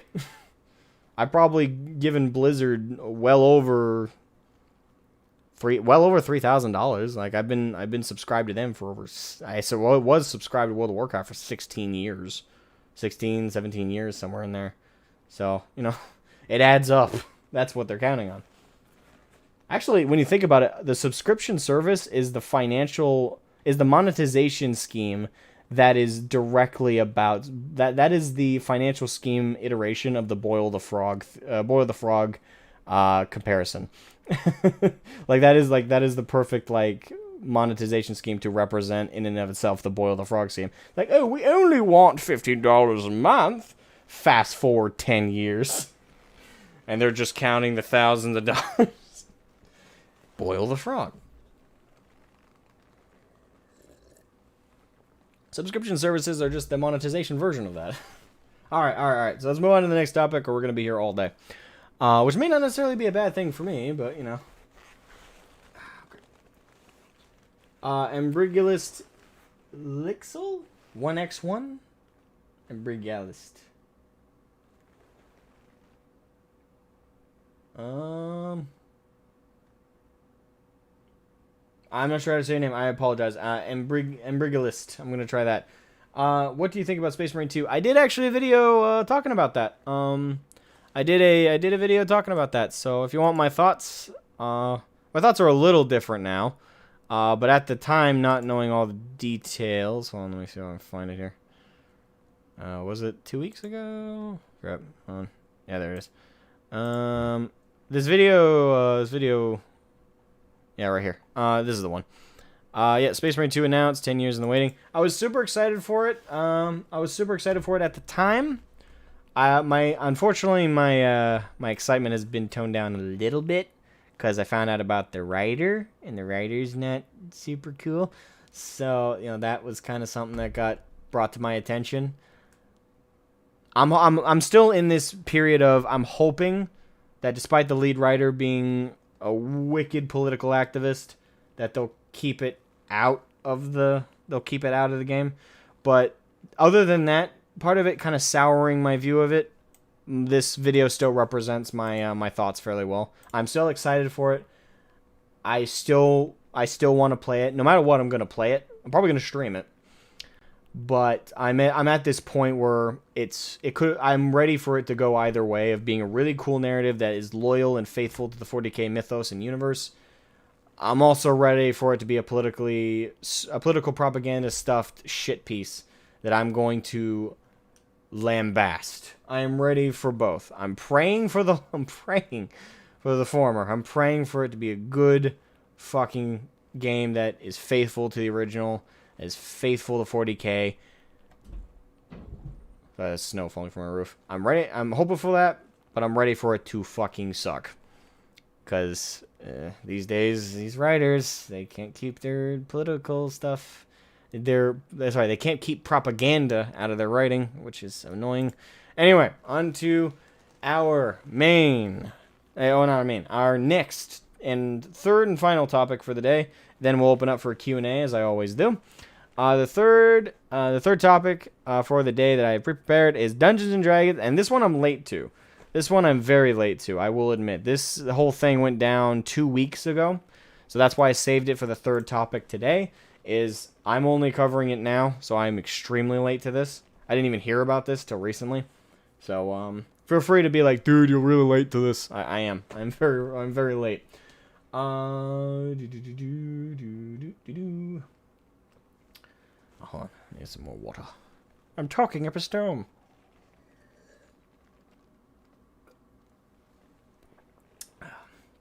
Unfortunately, I'm not drinking ale out of my ale horn mug. Mainly because I just didn't find any booze I wanted to drink right now. There's even more news about D&D? Oh, great. Well, we'll cover this first. And is it related to this, actually? Or is it something new? This is the one I prepared, so... feel free during the Q&A portion to bring up what the newest thing is, because I haven't heard the newest thing. This is I heard about it just recently. So yeah, Dungeons and Dragons Wizards of the Coast removes problematic lore. Now, I've already given my opinion when it comes to the whole orcs are racist towards black people thing. I think that's horseshit. I think you're the racist if you look at an orc and are like, that's clearly representative of black people. Well, how long have you been a racist, Jim? Like, that itself is my opinion racist. And I've I've seen the people on Twitter who say this shit like orcs are clearly representative of black people. I've never once thought that. So the fact that these people do concerns me. This is like it's depressing. It's like this is what I would call the definition of reaching. You know, like when you're really reaching for a topic, when you're really reaching to say you're offended by something, this is a perfect example of that, or say that is. And from what I understand, this recent thing with Dungeons & Dragons Wizards of the Coast removes problematic lore is directly related to that notion, you know, that orcs represent black people, which they fucking don't. Goblins represent, what was it, Jewish people? Yeah, goblins and Jews. This is something that's been said, and it's just horseshit. It's that simple. Like, I could really leave this whole topic at that. It's just horseshit, and and these people are the real racists because they see this crap. But to give a fair shake, Dungeons & Dragons Wizards of the Coast removes problematic lore. Wizards of the Coast continues to excise potentially problematic content from Dungeons & Dragons books to address issues from system racism? Issues of system racism. The writer of this article couldn't even write systemic correctly. That's pathetic. Okay. Wizards of the Coast is making a variety of changes to its Dungeons & Dragons books with the intent to remove lore. And this is the thing with these progressive movements, and not surprising, is they do nothing to create, they do nothing to add, because these people have no ability to do these things. They only destroy, denigrate, and erode. That is all they do. Destroy, denigrate, and erode. DDE. That is the primary skill set of the woke and of these super activist types, especially on Twitter. They degrade this shit so thoroughly. It's just degrade, denigrate, and erode. That's DDE is all I think when I think of these fucking people. So I love how proud they are of this, though. The books have removed lore in a tabletop role-playing game. Wow, why didn't I think of that? God damn, when I'm writing Warglaive, I should remove, like, after I've written, like, all of the Melina novel, I now gotta get rid of, like, at least 4 chapters worth. Why? Well, clearly because removing things makes it better. So when people are confused and like, hey, you know, I don't understand this character or understand this plot point, it feels like you're missing a whole chapter. Oh, well, that's because you are missing it. Don't you understand? Wizards of the Coast have told me that removing lore and removing story somehow makes it better. Fucking morons. These are not the first changes made by Wizards of the Coast to address racism. Yes, we've solved people, we have solved racism. We have solved these issues. You know how we did it? Removed orcs.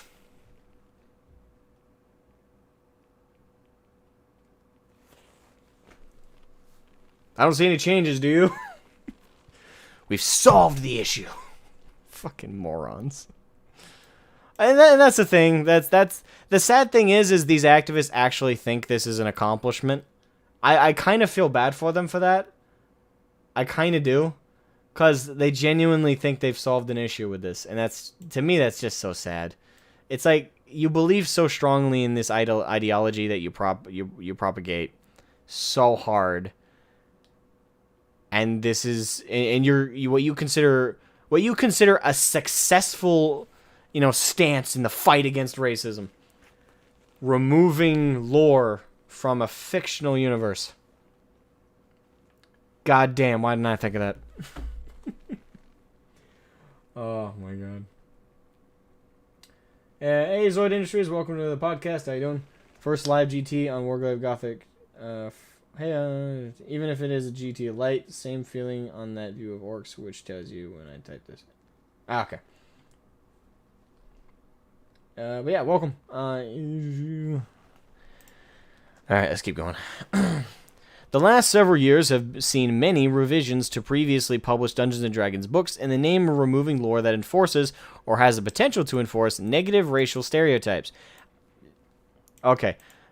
The only way that they would enforce, and the thing is, they don't even really. It's fictional universe, but the only way they could do that is if the black humans, or the Asian humans, or the Latino humans, or the white humans, whatever, are portrayed racially to have this one conceived issue. That's the only way that this universe would be propagating real world racism.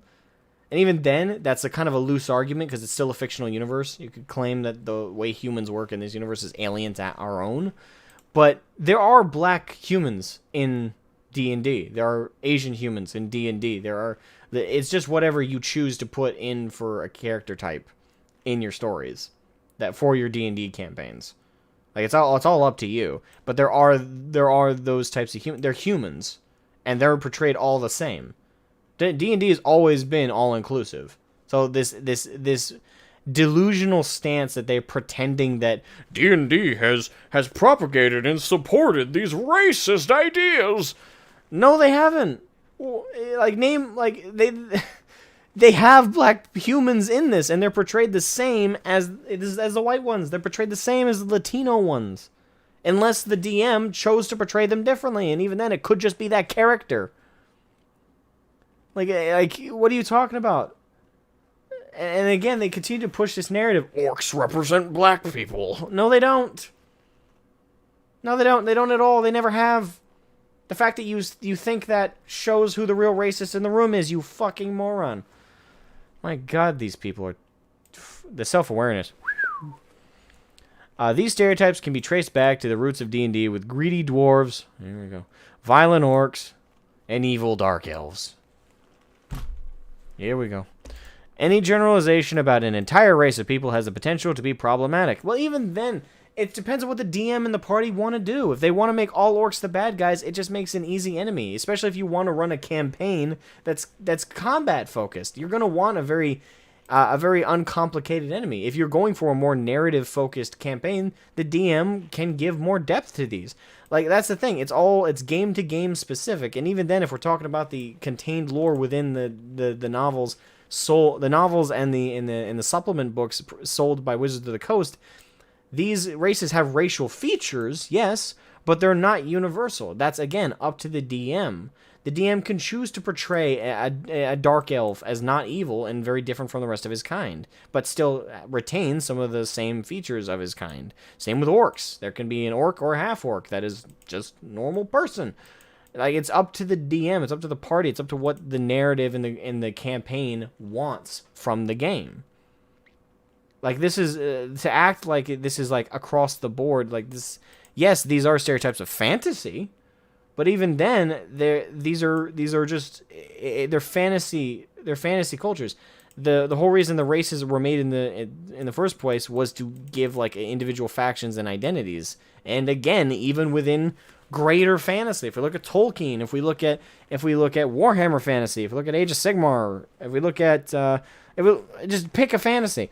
And how it portrays dwarves, orcs, and dark elves, it's always portrayed differently, and very rarely are they portrayed as all universally one thing.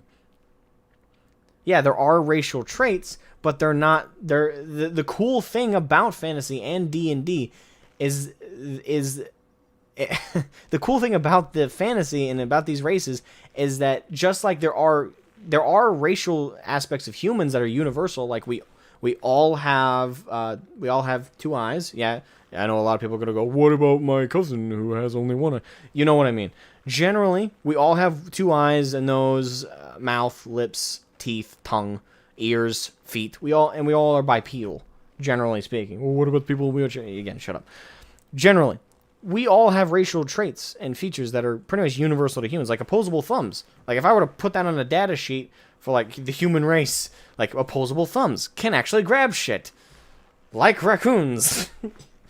like, there are, like, you know, like, when it comes to, like, the human race, we have unique features. So why is it racist? And again, the allegories that these guys make are just completely insane. But how is it racist for these races to have features of their own that are unique? And some of them are cultural, which means that they can be different based on their environment. Like, a lot of these cultures just, you know, and the thing is, greedy dwarves, actually, let me address that real quick. That's not even true, necessarily. Hold on. Super chat. Nathan, thank you for the super chat, man. Thank you, thank you, thank you, thank you. The company caving into racial issues based on bad faith arguments sure are ballsy for having the word wizards in their name. Only a matter of time. Oh yeah, yeah. They're probably gonna get hit by that for some reason. Like when these like complaining woke types run out of shit to complain about, they're gonna find the stupidest crap. Humans can actually think to solve problems. When I read this, may he can't it so well. What? When I read this, may he can't it so well. Bit of a translation issue there. But yeah, like they. Thank you for the super chat, man. But yeah, this is so stupid. Greedy dwarves. Like, actually, now that I think about it, that's not actually really the stereotype, though. Like, it's greedy goblins, isn't it? That's not even correct.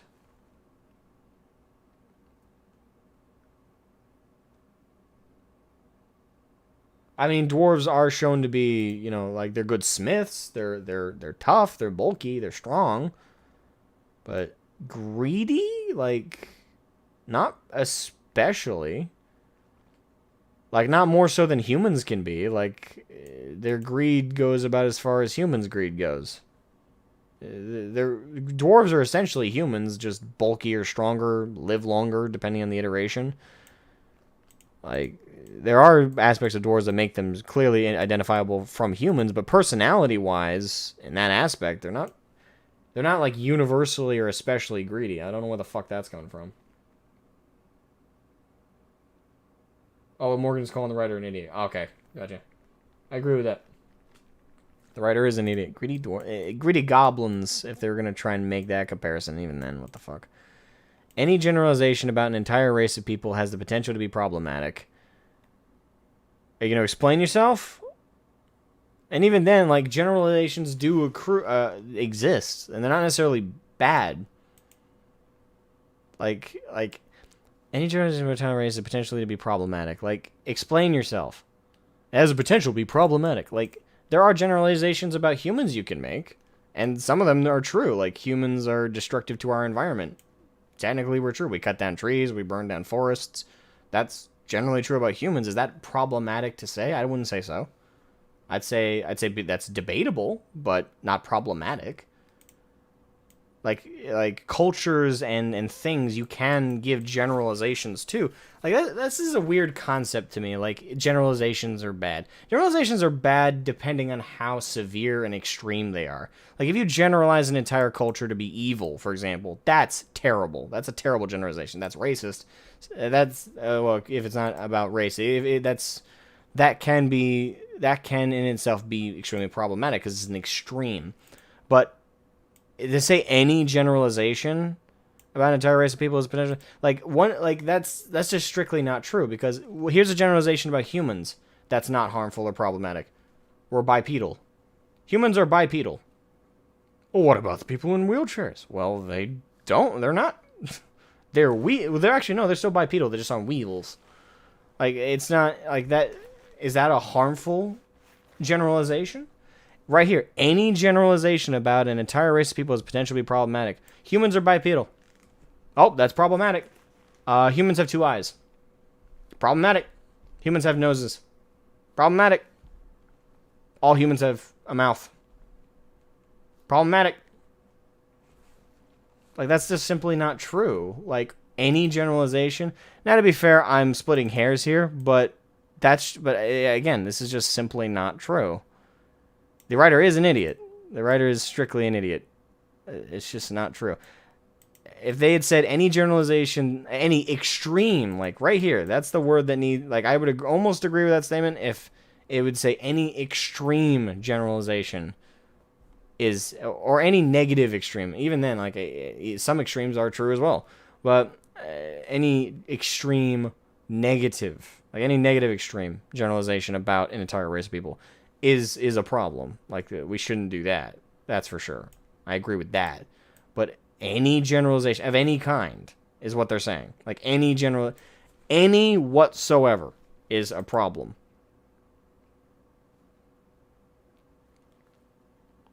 In and of itself, the funny thing is the writer's essentially saying is also kind of being problematic then, because they're saying any general. Well, they're generalizing generalizations. So does that make them problematic? I don't know. Use their own logic against them because they're fucking idiots. And Wizards of the Coast has begun walking back parts of their publications that could, in any way, be used to further such ideas. Here we go. The Dungeons and Dragons community itself is divided as to not really. Is divided as to whether or not the changes being made are for the best. Efforts made to address systemic race. Okay, so they did it here. Okay, so the writer was able to use systemic here, but not here. Like Dragon's books to address issues of system racism. They didn't misspell anything, but the way that's written, it should be systemic. Probably wrote this in about an hour and got the thumbs up to put it out after they did spell checking. The Dungeons and Dragons community itself is divided. I will say part of it is probably divided, but not much. Like, I'd say most people... I would hope, anyway, most people would agree that removing lore is not a good thing. Like, it's not good to remove information. I don't think... I'd be saddened to hear if it is truly, like, almost 45-50 or 50-45. Like, if it's a near even split on the community on this, that would depress me.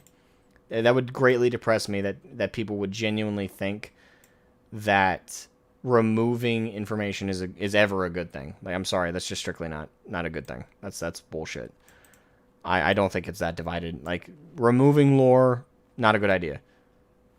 Revising lore, that's more debatable. But removing, like, straight up leaving giant blank spaces, fuck that. I don't think anyone should support that. That's bullshit. Like, you're removing substance. You're not off. And the thing is, they're removing and not offering an alternative that's better, or that can at least be decided upon if it's better or not. Efforts made to address systemic race are never a bad thing.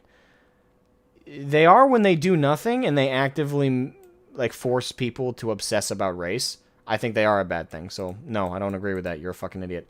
But many would rather see changes in how the company treats marginalized community members in real life, such as the Wizards of the Coast controversy with Orion Black. I don't even know anything about that. Not even going to bother looking it up.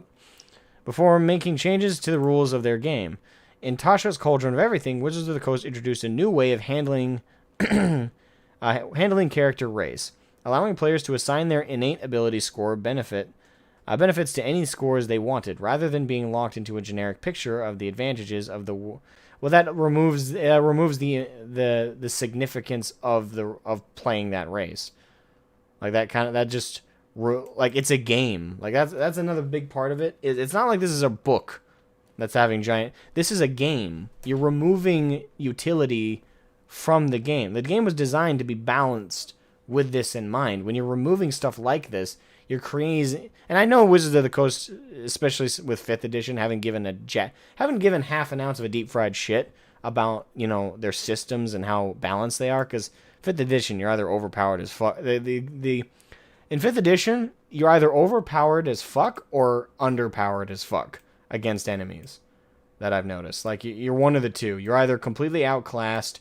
or you're killing everything in sight with one or two abilities.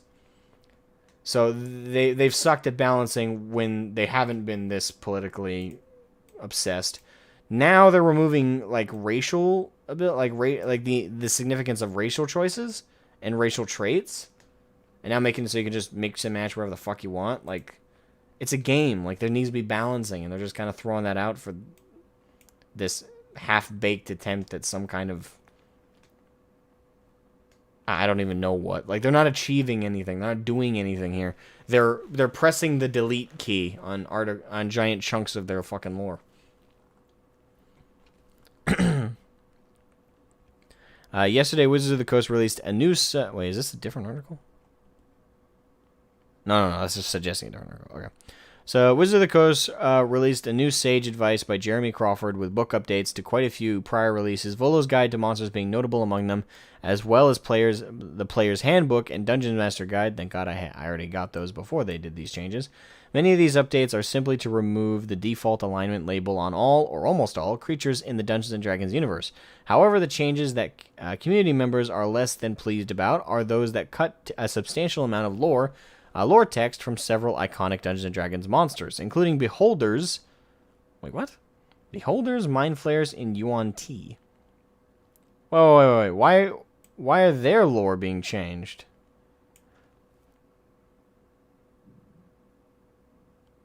Wait. What's problematic about Beholders, Mind Flayers, and the Yuan Ti? Wait, what? I'm lost. They're monsters. Their lore is pretty not just pretty. It is completely unrelated to. Wait, are they trying to say the Beholders, Mind Flayers, and Yuan Ti represent real world races? Or real world? What?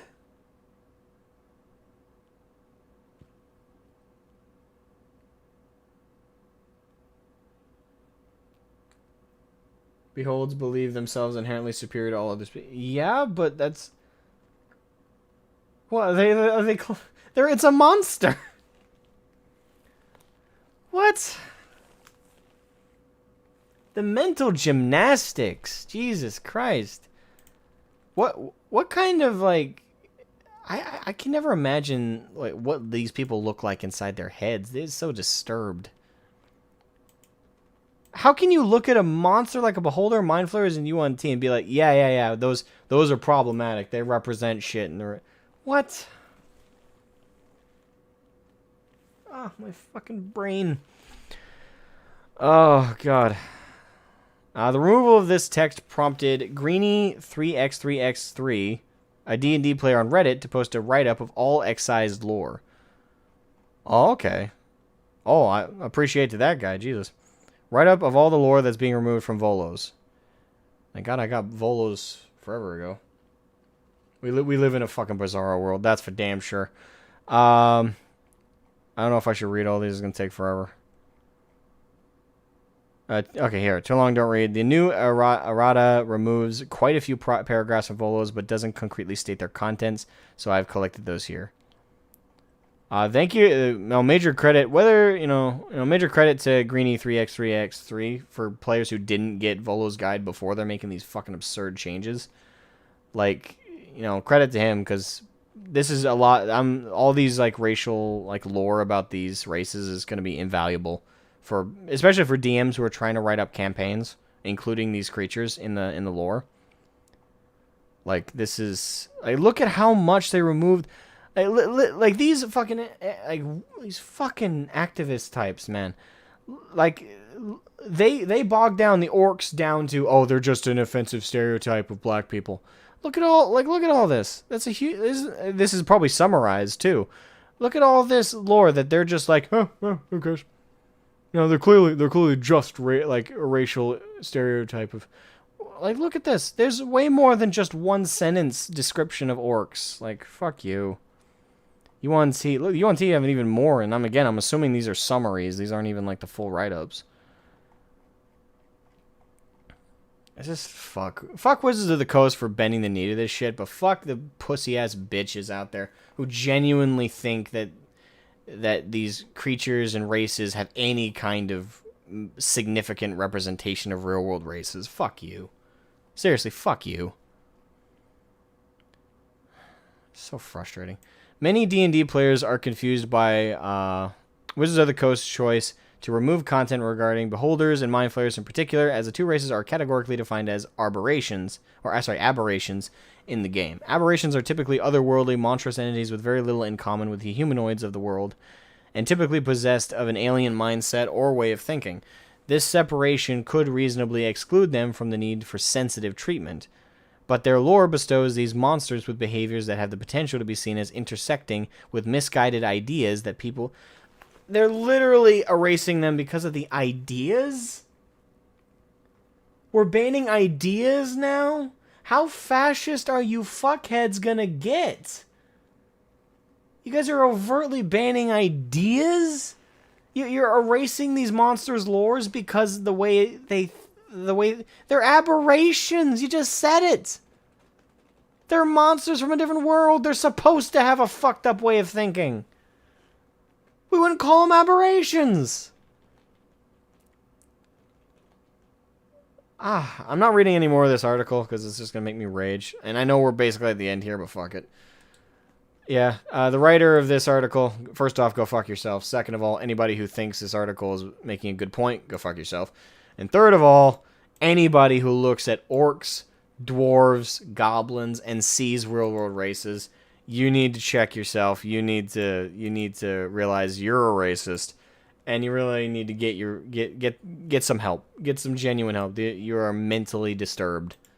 You are mentally disturbed and you're fucking morons. You're ruining a hobby. You're removing any kind of unique flavor or substance from it because of the potential of its level of offense. I really don't understand this logic. I really don't. Like, this is reaching to be offended. This is what happens when you want to be offended. None of this stuff a normal person would read and think, yes, this clearly represents a real-world race. They're clearly saying black people are savages. They're clearly saying dwarves are greedy Jews. You know, like, no normal person that reads this shit would think that. Only you mentally disturbed fuckwads think this crap. Good fucking God, this is enraging. I've said my piece on that one. I've said my piece on this one. Plain as day.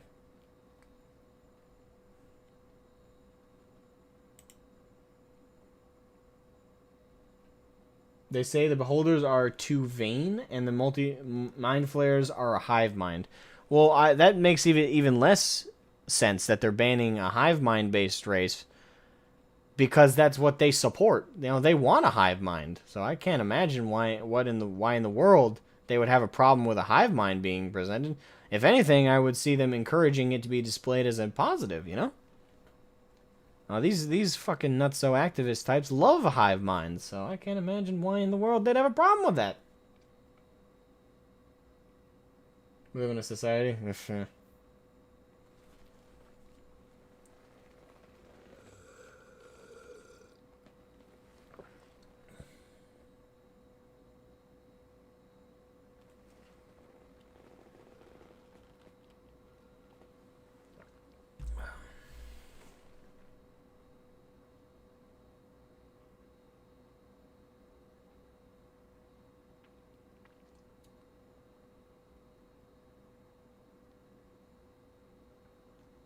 Almost incomprehensible to mortals. Yep, that's an aspect of it.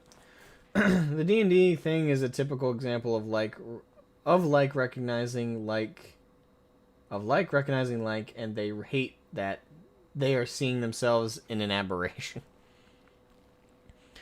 Maybe that's why. It's an uncomfortable mirror up to their insanity. Does it make the empathy meme even more valid and they hate it? That's all the stuff I wanted to cover today. You know, we had the Steam getting banned by the CCP. We got Matrix doing terrible at the box office, and this old news that I'm only addressing now: Dungeons and Dragons, Wizards of the Coast, fucking psychopaths. Jesus Christ. These people are so incredibly insane. It's actually painful to read their perspective.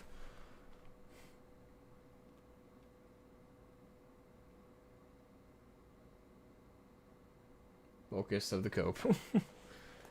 Wouldn't surprise me, actually. But thank you for super chat, Nathan. Thank you. Alright, on to the Q&A portion. I like the growing miss in D&D, but even more gil for the cause. Needed for a DM to use on his table. Yeah, exactly. Like it's pick and choose, and if you take away the lore provided, it makes it harder. It makes it harder for because it's easier to build off of the idea than it is to rewrite the idea. Like, removing this lore, like, new D&D players in the future are now going to struggle with creating games as DMs, especially if they don't have the old resources and don't, like, look up people like the guy on Reddit who, you know, credit to that guy, the Greenie 3x3x3. Credit to that guy for sharing this, because God knows if fucking Volos decided to ditch it.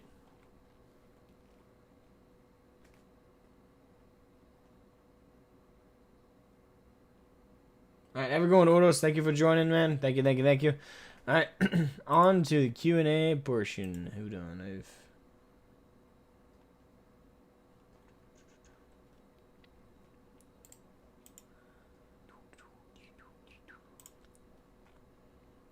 right.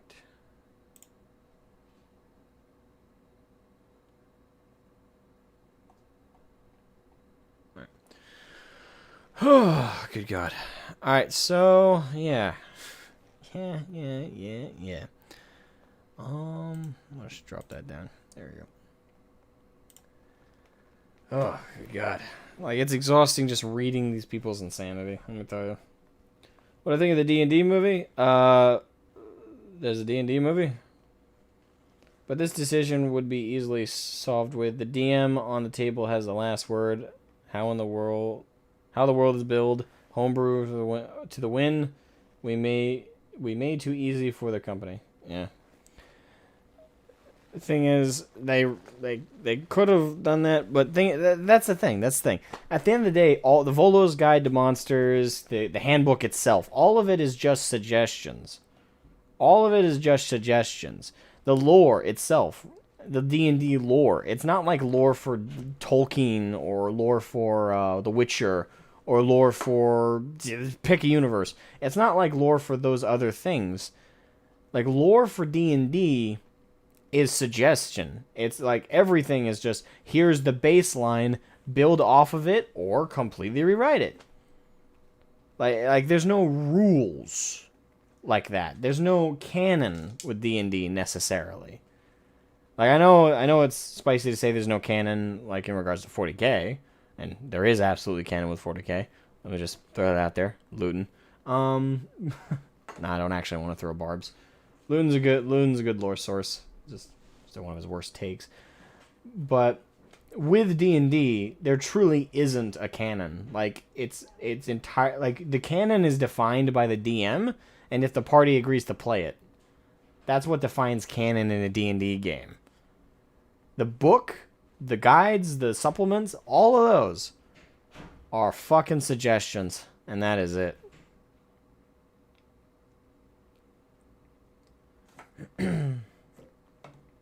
What did you think of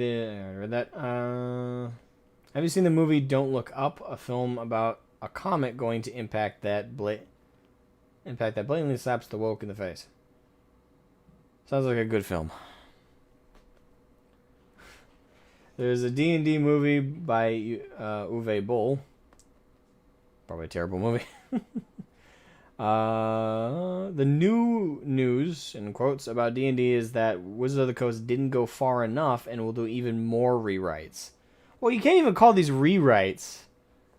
Like, that's the thing. You can't call these fucking rewrites, dude. A rewrite is actually a rewrite, right? Let's say that 5 times fast. Like you actually add something. Like you put some, or at the very well, you don't really add something. You put something in the place of the thing you removed. That's still better than what they did. All they did was press the delete key.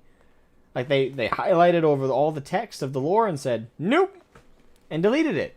They didn't put anything in its place. They didn't rewrite Beholders. They didn't rewrite Mind Flayers. They didn't rewrite any of these things. They just deleted everything that gave them substance. Don't get me wrong, for a D&D game, it doesn't really matter much. The DM's still going to go their own way with these characters and these creatures. But now what if a DM wanted to be lazy for like one monster and just wanted to use the book's lore? Like what if you're writing up a campaign and you can't possibly write up the baseline lore for every faction and therefore like rewrite the racials, rewrite all that? What if you just want to use what's in the book, including the lore bit, and you just change some details around so it fits the world you're building? Well, now again, for new players, if you're an older player like me and you have the supplement books, you can just look at what Wizards of the Coast had when they actually gave a shit. But this crap, fuck this crap, man. It's like, it's racially insane. No, it's not. Like, this delusion is scary to me. It's scary that people are genuinely seeing real world races in these fictional creatures. Like, to me, that's a touch grass moment, man. That's a touch grass moment. Like, something's genuinely wrong with you if that's something you're going through.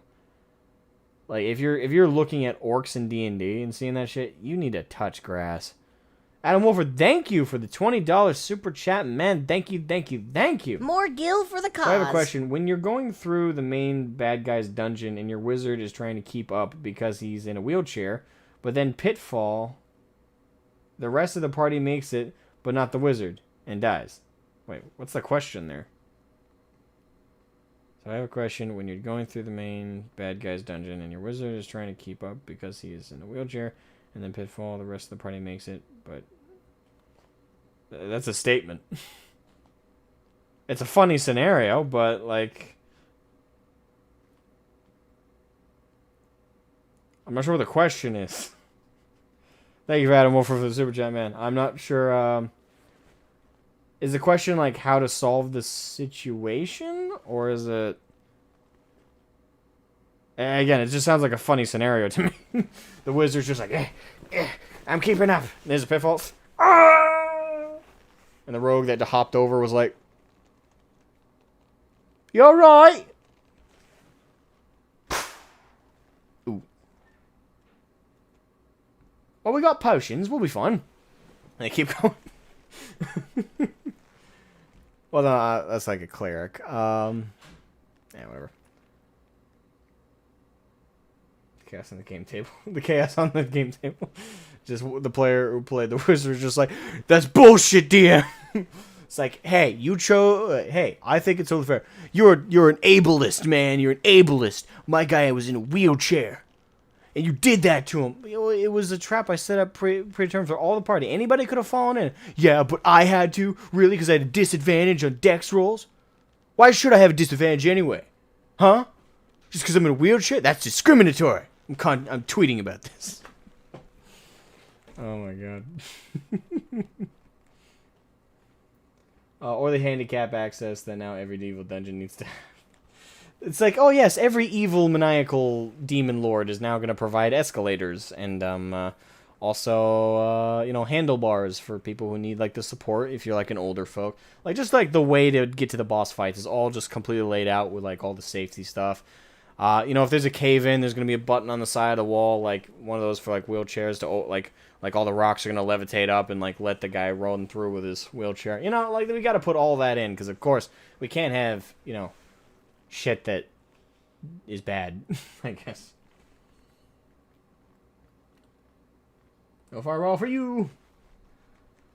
Or the wizard roll over the trap and was the only one who don't got hit from the trap because he roll exactly over the hole.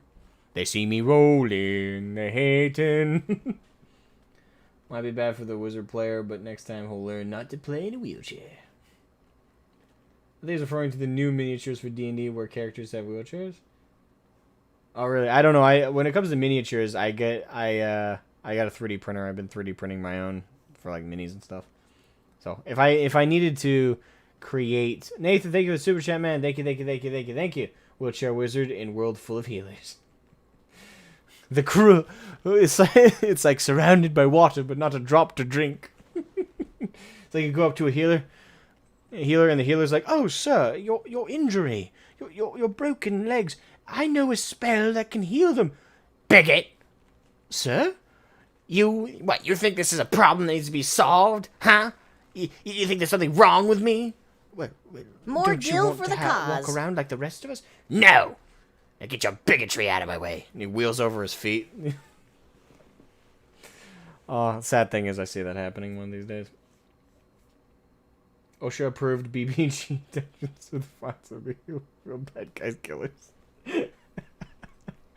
It's like there's just this giant fucking like demon monster in there, and he forgot like one like handicap thing he had to include, and then some business guy pulls out, "You've been served." What? Takes a little, opens it up, puts on little spectacles. How dare you? How dare you? I am the demon monster from hell. I call... Excuse me, sir, but I'm a lawyer. And I do not fear your kind. So, let me make this absolutely clear. You will be fined within the week if you do not replace that location with a handy, capable section. You've been warned. Good day. Walks out.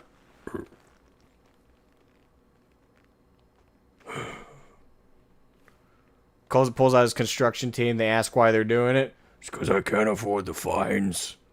Get to work. Just, I used to be a big deal now. Oh my god.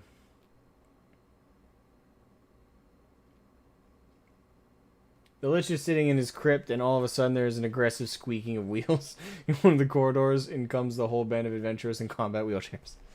The only thought that passed through the mind of the Lich, I knew those elevators were a mistake.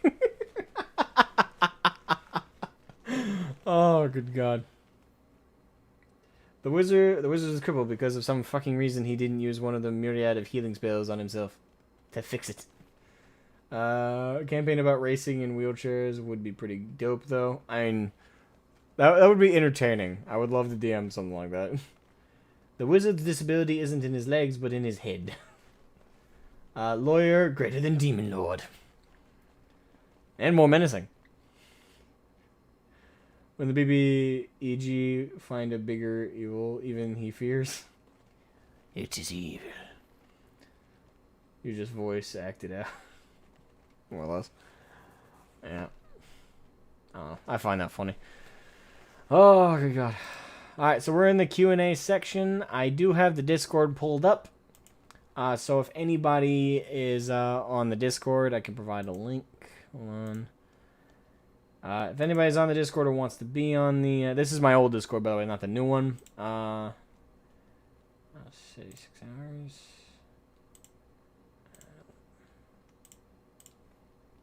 So let me provide the link there.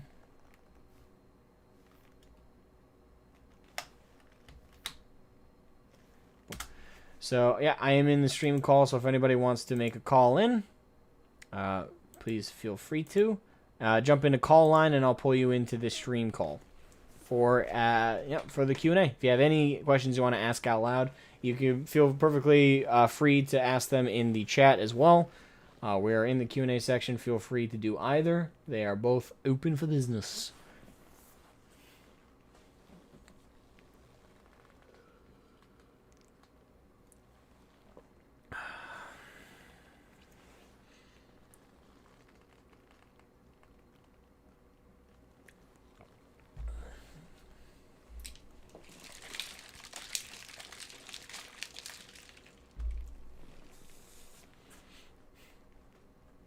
We're not handicapped. We are handicapable. Screamed the barbarian and swung his cane at the demon. Alright, Chap and Carl wants to come on. Let me put on the headphones. Hey, Karn, you're on the air. You can ask up to 2 questions. Go on ahead. Hey, how are you doing? That's not my... No, the question usually has a lint in your voice at the end. I'm doing pretty good. How are you? Oh, pretty well as well. So, because of the new news for Dungeons and Dragons, is that they kind of want to take out everything that's overly evil. They wanted to sort of take out everything that's overly good, because that's apparently problematic. And they also want to get rid of some gray areas. So I'm honestly not sure a character should be done now. Well, what the fuck do you do then? If you're taking out anything that's super good, you're taking out anything that's super bad, and you're taking out anything that's gray, we call that taking out the spectrum. Yeah, I'm not sure how they want the characters not to be. I don't know. Like, they want to take out, like, the draws being, like, evil and conniving and everything negative about them. But now you have elves. But they also don't want them to be preachy. So that means you don't have elves. You have something. You have pointy-eared humans. Like, you are going to be left with those neutrals from Futurama. It's super, like, the homogenization of everything. Like, it's like, oh, we can't have anything too bad, too good. Like, the sanitization of it in and of itself is already bad enough, but it's this characterization that it's all, like, they're doing it for the good. Like, I'm not sure what good is being achieved. Like, I can't think anything is... I have no clue. I just don't think nothing good is being done by this. Like, what racism is being stopped because D&D, a niche tabletop RPG hobby, because D&D removed some rules. Yeah, and they cannot turn some races of like to like a force of nature because that would also be bad. Like, what are they going to do? I'll tell you this: anyone who's playing a D&D campaign, I think most people are just gonna roll. Like most people are just gonna deal with it. They're just going to play second edition. They're just They're going to play Pathfinder. they're just gonna play they're just gonna play older editions. They'll write up their own rules for their own games. Thing is, I especially don't understand why Games Workshop or Wizards of the Coast do this kind of thing, because they do realize that their hobby is easily 100% taken over by the hobbyists themselves. Like for video games, like online video games in particular, those are controlled by the devs because they control the servers, they control where the game is hosted. You can't do that for tabletop games. Like for Volo's the changes they're making for Volo's guide. You can't force people who already own the old version to accept your new one. Like you keep the one they got. Well, it's not holding them away from trying. Like, that's the thing. I don't get why they are. Like, I really want to talk to these people. I want to talk to like the head of Wizards of the Coast who's making these decisions and genuinely ask them, man to man, man to woman. I don't know who they are. Man to I think it's whatever. Like, I want to talk to them person to person and just ask the question, what the fuck are you thinking? I just want to ask that question so bad. Oh, Jesus. His name is Chris Cox. Okay, then. Okay. I'm letting that one go. Not going to touch his name. No. I'm not going to cook Nope. this one up. Nope. No. Oh, good God. Well, but you can eat some. Sorry, so what was your question initially again? Sorry. Yeah, kind of want to know what you think about that, but I think we already know now. It's stupid. Like, they're homogenizing and bleaching everything, and eventually people are just gonna completely ignore Wizards of the Coast, because they can do that. Like, you can easily ignore them at this point. Thank you, Nathan, for the super chat, man. Thank you. We should make our own version, Dungeons and Dragonis. More gil for Hey, the that cause. would be nice. Dragonis will sue. Hey, you're using my name. I sueth thee. Well, not if we do it fast enough. I doubt he got a copyright on Dragonis. No. Here's the plan. We wait till he goes on his. We wait till he does. First of all, we wait for the day of his wedding, and he goes on his honeymoon, and he's not paying attention, and then we do it. Then we drop the name, and everything.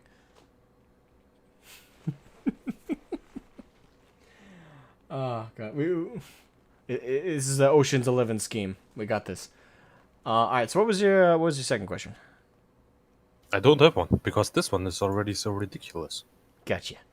All right. Well, thank you for your question, man. Thank you. Well, I thank you. So keep on trucking on. I will keep on trucking. All right. Thank you for being on today. All right. Call line is still open for anyone who wants to hop into call line. I'll pull you into stream call, and you can ask up to 2 questions. They could be about anything. They could be about this stuff that we talked about today, which, I'd be surprised if you guys didn't have questions. Or it could be about something unrelated, I guess. I don't really have much rules about it. Just don't get political. Like, fully political. If it's related to the geek realm, then, I give leeway for that. But if it's, like, just like you're asking me, like, who did I vote for in 2016 or something, I'm afraid, no. I'm going to carte blanche those. Right, yeah. If you don't want to drop in the call line, I don't want to drop in the Discord, feel free to ask your questions right in the live chat. There are no rules to the Q&A section of the GT podcast.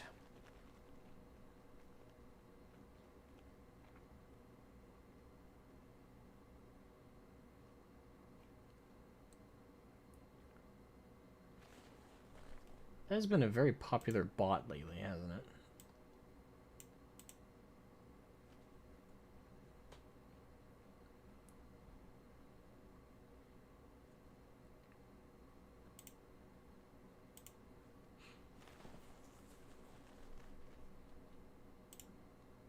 Pulling Tang in. Hey Tang, welcome. Thank you for hopping into the call. I can ask up to 2 questions. Yeah, welcome. Hello there. How you doing? I'm pretty good. So, question number 1, basically, about D&D. Do you think that they thought of the changes they did? Or they just control F'd all the words they decided that were problematic and just removed everything All right. with them? Because that's how I would imagine them doing it. Because some of their decisions are interesting. So, do I think that they thought about it?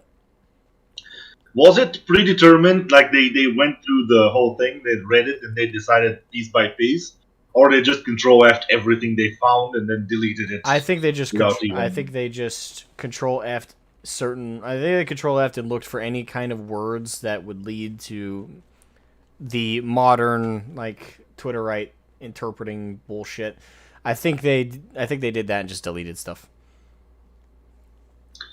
Okay. And then returning to a Because otherwise I first can't. topic. Because otherwise I can't explain why the fuck they got rid of the beholders shit. Like I don't know how delusional you have to be to think of that. Like thinking, oh yeah, that's a problem that needs to be addressed. More gil for the cause. Thank you for the super chat, man. Oh yes, I remember when the world fought against the beholders during World War II instead of the Nazis. That makes sense. Also, Cthulhu looking people too. Oh yeah, totally. That's clearly who the enemy was during the war. Spot on. Well, that would have been nice, really interesting, actually. It would have made it more memorable. Yeah, definitely. All right. So, let me. Oh, the second question is returning to the first topic we went. How long would you think it would take for a gamer who has only 100 games and only 3 hours of gaming per week? How long would it take for him to go insane? Well, In terms of, it depends on if that's all they're used to. Like if you're a gamer who like if these gamers used to be able to game as much as they wanted, or at least more often than now, it's kind of like the idea of if you're born into these rules and these restrictions, you learn to adapt to them. It's like my point earlier with like like with like women and men having like jobs and how they're treated by society. You can't regress that really. Like you can't turn back the clock back to when back to when women were expected to hold down the kitchen and stuff like. You can't turn back the clock. Once you've passed the progressive line, you've passed the line. Like you can't go back. Like people aren't going to accept it. People are going to fight against it, and rightfully so. Same thing kind of applies here. It depends. If there are kids being born into this system, the new gamers, they're not going to really rebel against it unless it gets more restricted in their lifetime. But that'll be because it's even more restricted from what they're used to. But the current gamers there, it depends on if they were allowed to game more than they are now. If they were allowed to game more back in the day, they're probably going to lose their minds very, very quickly. They're going to get pissed. It's the same idea. More gil for the cause. Thank you, Nathan, for the super chat, man. Thank you. Let me finish answering this question, then I'll repeat Nathan's question to you. Yep. Oh, crap. But yeah, that's my general thoughts about it. Is it won't take long. Nathan's question for you, Tang, is he close? In what way exactly? Because maybe yes, maybe no. I'm not gonna incriminate myself with answering that.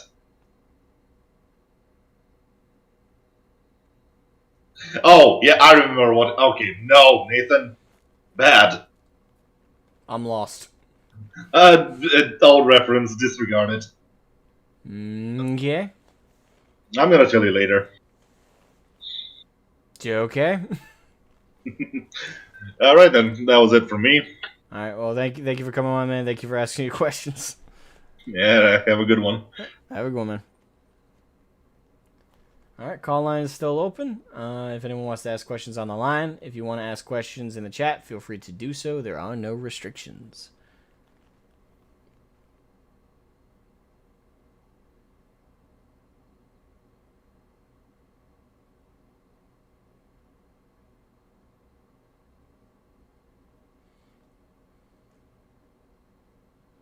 I slightly disagree that you can't regress society, since extremely earth-shattering and traumatic events often do have precisely that effect. Well, it's regressing... Well, that's the thing. It has to be, like, traumatic stuff, right?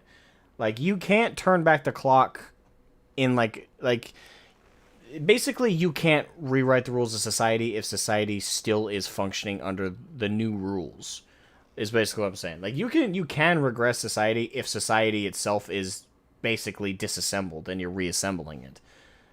So you basically have to Alt F4 society to reset it properly, or quote unquote properly.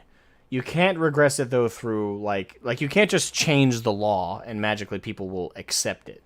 Like you can't just go, oh, women now aren't allowed to have jobs and they're not allowed to own property. You can't do that. Like the people will not accept it. It's not even like just women won't accept it. Everyone would be against it because you're trying to force society back. Like arbitrarily. Traumatic events, bombings, society being completely upheaved, that, yes, like it's the old saying for politicians, never let a good tragedy go to waste. Like if you use those to excuse your actions, if you color it the right way for people's safety, for the country's stability, whatever, if you paint it the right way and people are fearful of outside forces more than they are of you, they'll let it happen. People will always that's unfortunately how it always digresses. But generally speaking, what I was referring to was if like a government chooses to implement law, like just out of the blue, it doesn't work that way. Like that people will not accept that ever. But trauma, absolutely. That's a different ball of wax kind of thing. From the wiki article to the Wizards of the Coast CEO, Cox's digital background is an important component of his experience.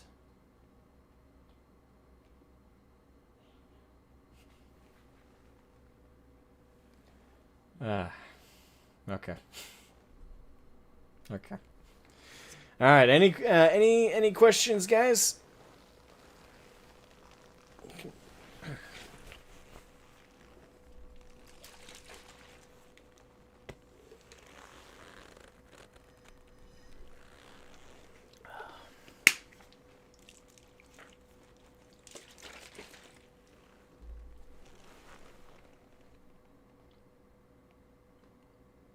It is kind of funny, just his last name. What an unfortunate last name to have, especially in the position he's in. How far are you with Warglaive minis? I'm not far along at all. Warglaive, I thought you knew this, Dragonis, but it's on ice. Right now, it's on the back burner. The only thing I'm working on right now for Warglaive is writing the Melina novel. And even then, I've only had so much time to dedicate to that here and there. Warglaive has been Warglaive has been on ice, unfortunately. I don't have the money to afford the software I need to design the minis. So the only mini that's kinda done is the Tomb Maker. Do you think these changes will affect the history of D&D and how it will be viewed in the future? I mean, that question is dependent on a lot of factors. Like, are these decisions going to remain permanent? Like, are they going to be, is Wizards of the Coast going to become under new management in the future where they realize catering to the woke is a little too much anyway, is a really, really fucking bad idea, and they actually rebuild D&D backing up to be a good thing? If something like that happens, everyone has their opinion on how likely that is. I would say that if something like that happens and they press the reverse button, they back up and they realize, hey, this is kind of ridiculous. It's a fantasy universe. People can do with what they want. If they have a problem with it, just don't play the game. Like if they can do that, they can reverse it. People will forget about this. Like people will genuinely just completely forget about it, and no one will care. Because it's going to be the most it'll be remembered for is it's going to be, oh, that's during the dark era. That's going to be during the dark times, where D&D, Warhammer, and all these other things were being eroded away by these activist types because these activist types didn't have anything better to do. That's what it's going to be remembered for if that happens. If Wizards of the Coast rests on their laurels and they stand by these decisions and to the point of going bankrupt and going under. People will either completely forget about it, Wizards of the Coast, and D&D, or it'll be remembered for being one of the worst decisions Wizards of the Coast has ever made. No matter what, I think most people will remember it as a bad decision. I don't think anybody's gonna look back on this shit and be like, "Yep, that was good. That was good." I would say generally it's gonna be looked back upon as shit, in one way or another. Question: will Warglaive offer me my wheelchair-bound sovereign units? No, because if a Helsing's legs aren't usable, neither is the Helsing, and he would be killed. And his blood used to feed his brothers most of the time. Well, it depends on their condition. If it's just a case of legs are totally shattered and for some reason their regenerative abilities aren't kicking in, that means he's faulty.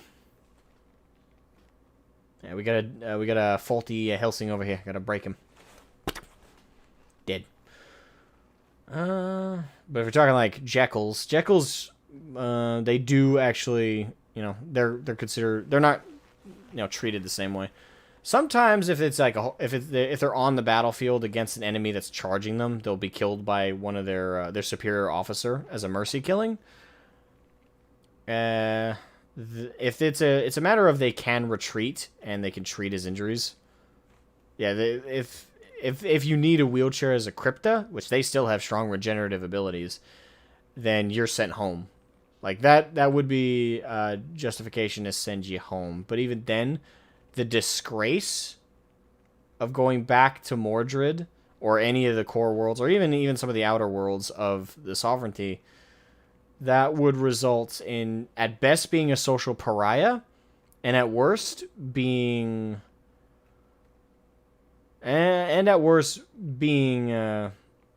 hunted by certain groups. Like the amount of loyalty and zealotry the cryptas feel for not only the Empress but the sovereignty itself.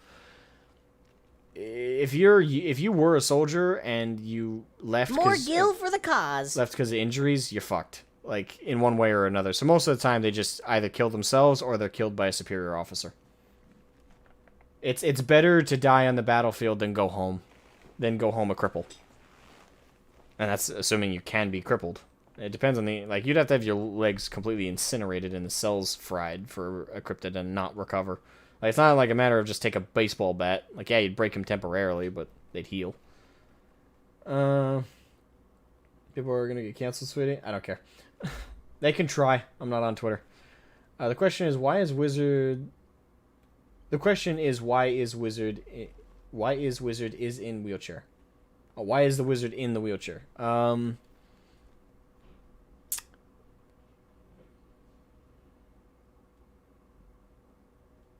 I don't know. Threw too many fireballs. The barbarian got pissed off and broke his legs. It's like, you throw another fireball at me, I'm gonna bust your legs. And during the fight, he throws one, and the barbarian walks over. Let's say it's a half orc, and his tusks got little singes on him. That's it. Grabs a blunt weapon and beats the wizard's legs down and crushes him. And the cleric is so pissed, she or he decides like, nah, I ain't healing you either. And they just, buy a wheelchair for the guy as a permanent reminder for, hey, don't throw too many fireballs at us again or we're all gonna fucking kill you. Or in this case, break your legs. That's the only scenario I see that going down. Doesn't Wizards of the Coast still own Magic the Gathering? Yes, I believe they do. And the rights to produce American Pokemon cards? I don't know about that one. I do know about the Magic. They do own Magic, I believe. Wizards of the Coast own a lot of the major ones. The major popular tabletop games here in the U.S., which spans from D&D to Magic at the very least. And I think they also produce miniatures. Yeah, there's plenty of stuff that Wizards of the Coast produce and make money off of.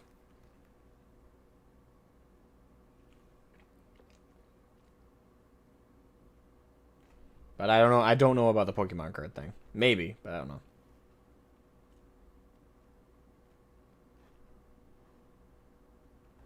Wizards of the Coast don't know shit when it comes to Pokemon. To be fair, I don't know shit when it comes to Pokemon, so I can relate to the not knowing much about Pokemon. I remember watching the Indigo League, and I remember the theme song. I wanna be the very best, like no one ever was. You know, I remember that shit. But I didn't I'm not a Pokemon fan. I didn't watch that much of the show back in the day. I just remember the theme song. So I know shit when it comes to. I know when I say I know shit, I mean I don't know shit when it comes to Pokemon.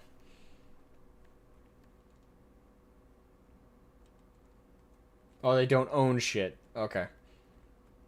Well, there you go. Good news there. They can't fuck with Pokemon. Well, they couldn't anyway, because the Pokemon, like, if they produce the cards, that's one thing, but I don't, like, I think it's Konami. Don't quote me. I think Konami produces the cards in the game, so, yeah, good luck having any Japanese companies sell their IP to a Westerner. Good luck with that. This is a long time ago? Alright, so it's ancient history. Alright, any last questions before we close out? Any last questions, guys, before we close out today's GT podcast?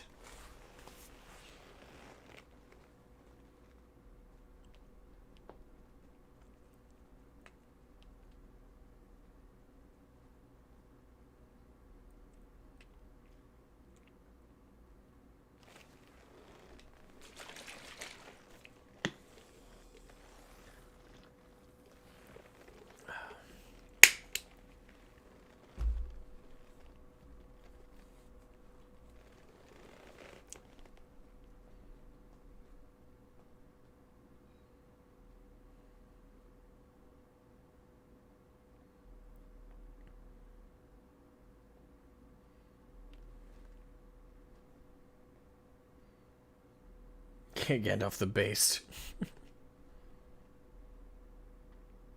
So after the Wokus infect Lord of the Rings, Gandalf the Cringe will become Gandalf the... Gandalf is not cringe.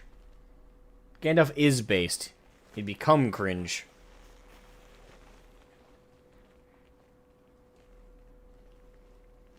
Alright, so thanks everybody so much for hanging during this GT podcast. It was a great 30th episode. I'm sad Ludus is still not ready to come back. Like I said last time, I'll say it again this time. I'm a one-man show until Ludus is ready, and Ludus has free time in his schedule. I'll be happy to have him back, and I miss my co-host. I miss my friend, but he's going through a rough time right now, so I miss him, and it'd be good to have him back. Even like G, no offense to the podcast, but GD be damned, it'd be good to just hear from him again and talk to him again. Alright, we talked to him a little while ago in the Fallout stream, but it's like a drop in the bucket in the longest time. So it'd be good to have my buddy back. Good to have us both hosting this thing and having fun, hanging out.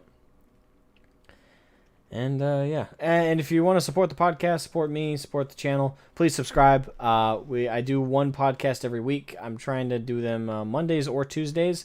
We might switch it up if I get contacted by, holy fuck, Captain Caboose coming in with a $50. Damn. Damn you. You're amazing. You god tier. One, check out Savage Company for Pathfinder and 5e. Okay, is that a good thing or a bad thing? 2, elves are only good for one thing, and chicken sleeves? And chicken sleeves. Or rooster sleeves. Especially the dark... What? Oh, the other word. Alright. More gil for the cause. I ain't touching that one. Dark... Jesus Christ, man. I will be #1 simp, be on notice, Smiley Hinman, man. But I appreciate it. You got a lot of competition. Tang and Ball have both donated, and I'm not even like trying to coax you to donate more, but both of them during the Christmas Eve stream donated $100 or more all at once. So you got some stiff competition, my friend. Thank you for the immense generosity, the immense donation. I heard the alert go off again. Was that the same thing? Yeah, it was. I know it was just a delayed alert. Okay, but thank you, man, for the thank you quite a bit for that one. Now I gotta redo my outro. Thank you for the $50, man.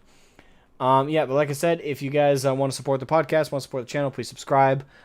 Most of my content I produce on this channel, I do comedy shows like the Machinima series I'm working on.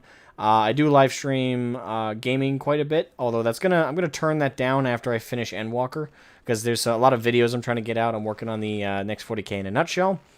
And yeah, I'll just leave out with saying, please like, subscribe, have a good one, and I will catch you guys next week for the next GT podcast, and tomorrow for the next Final Fantasy stream.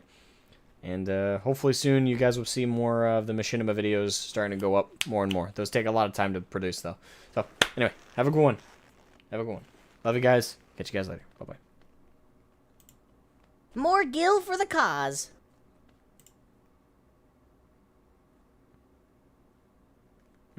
I got donated.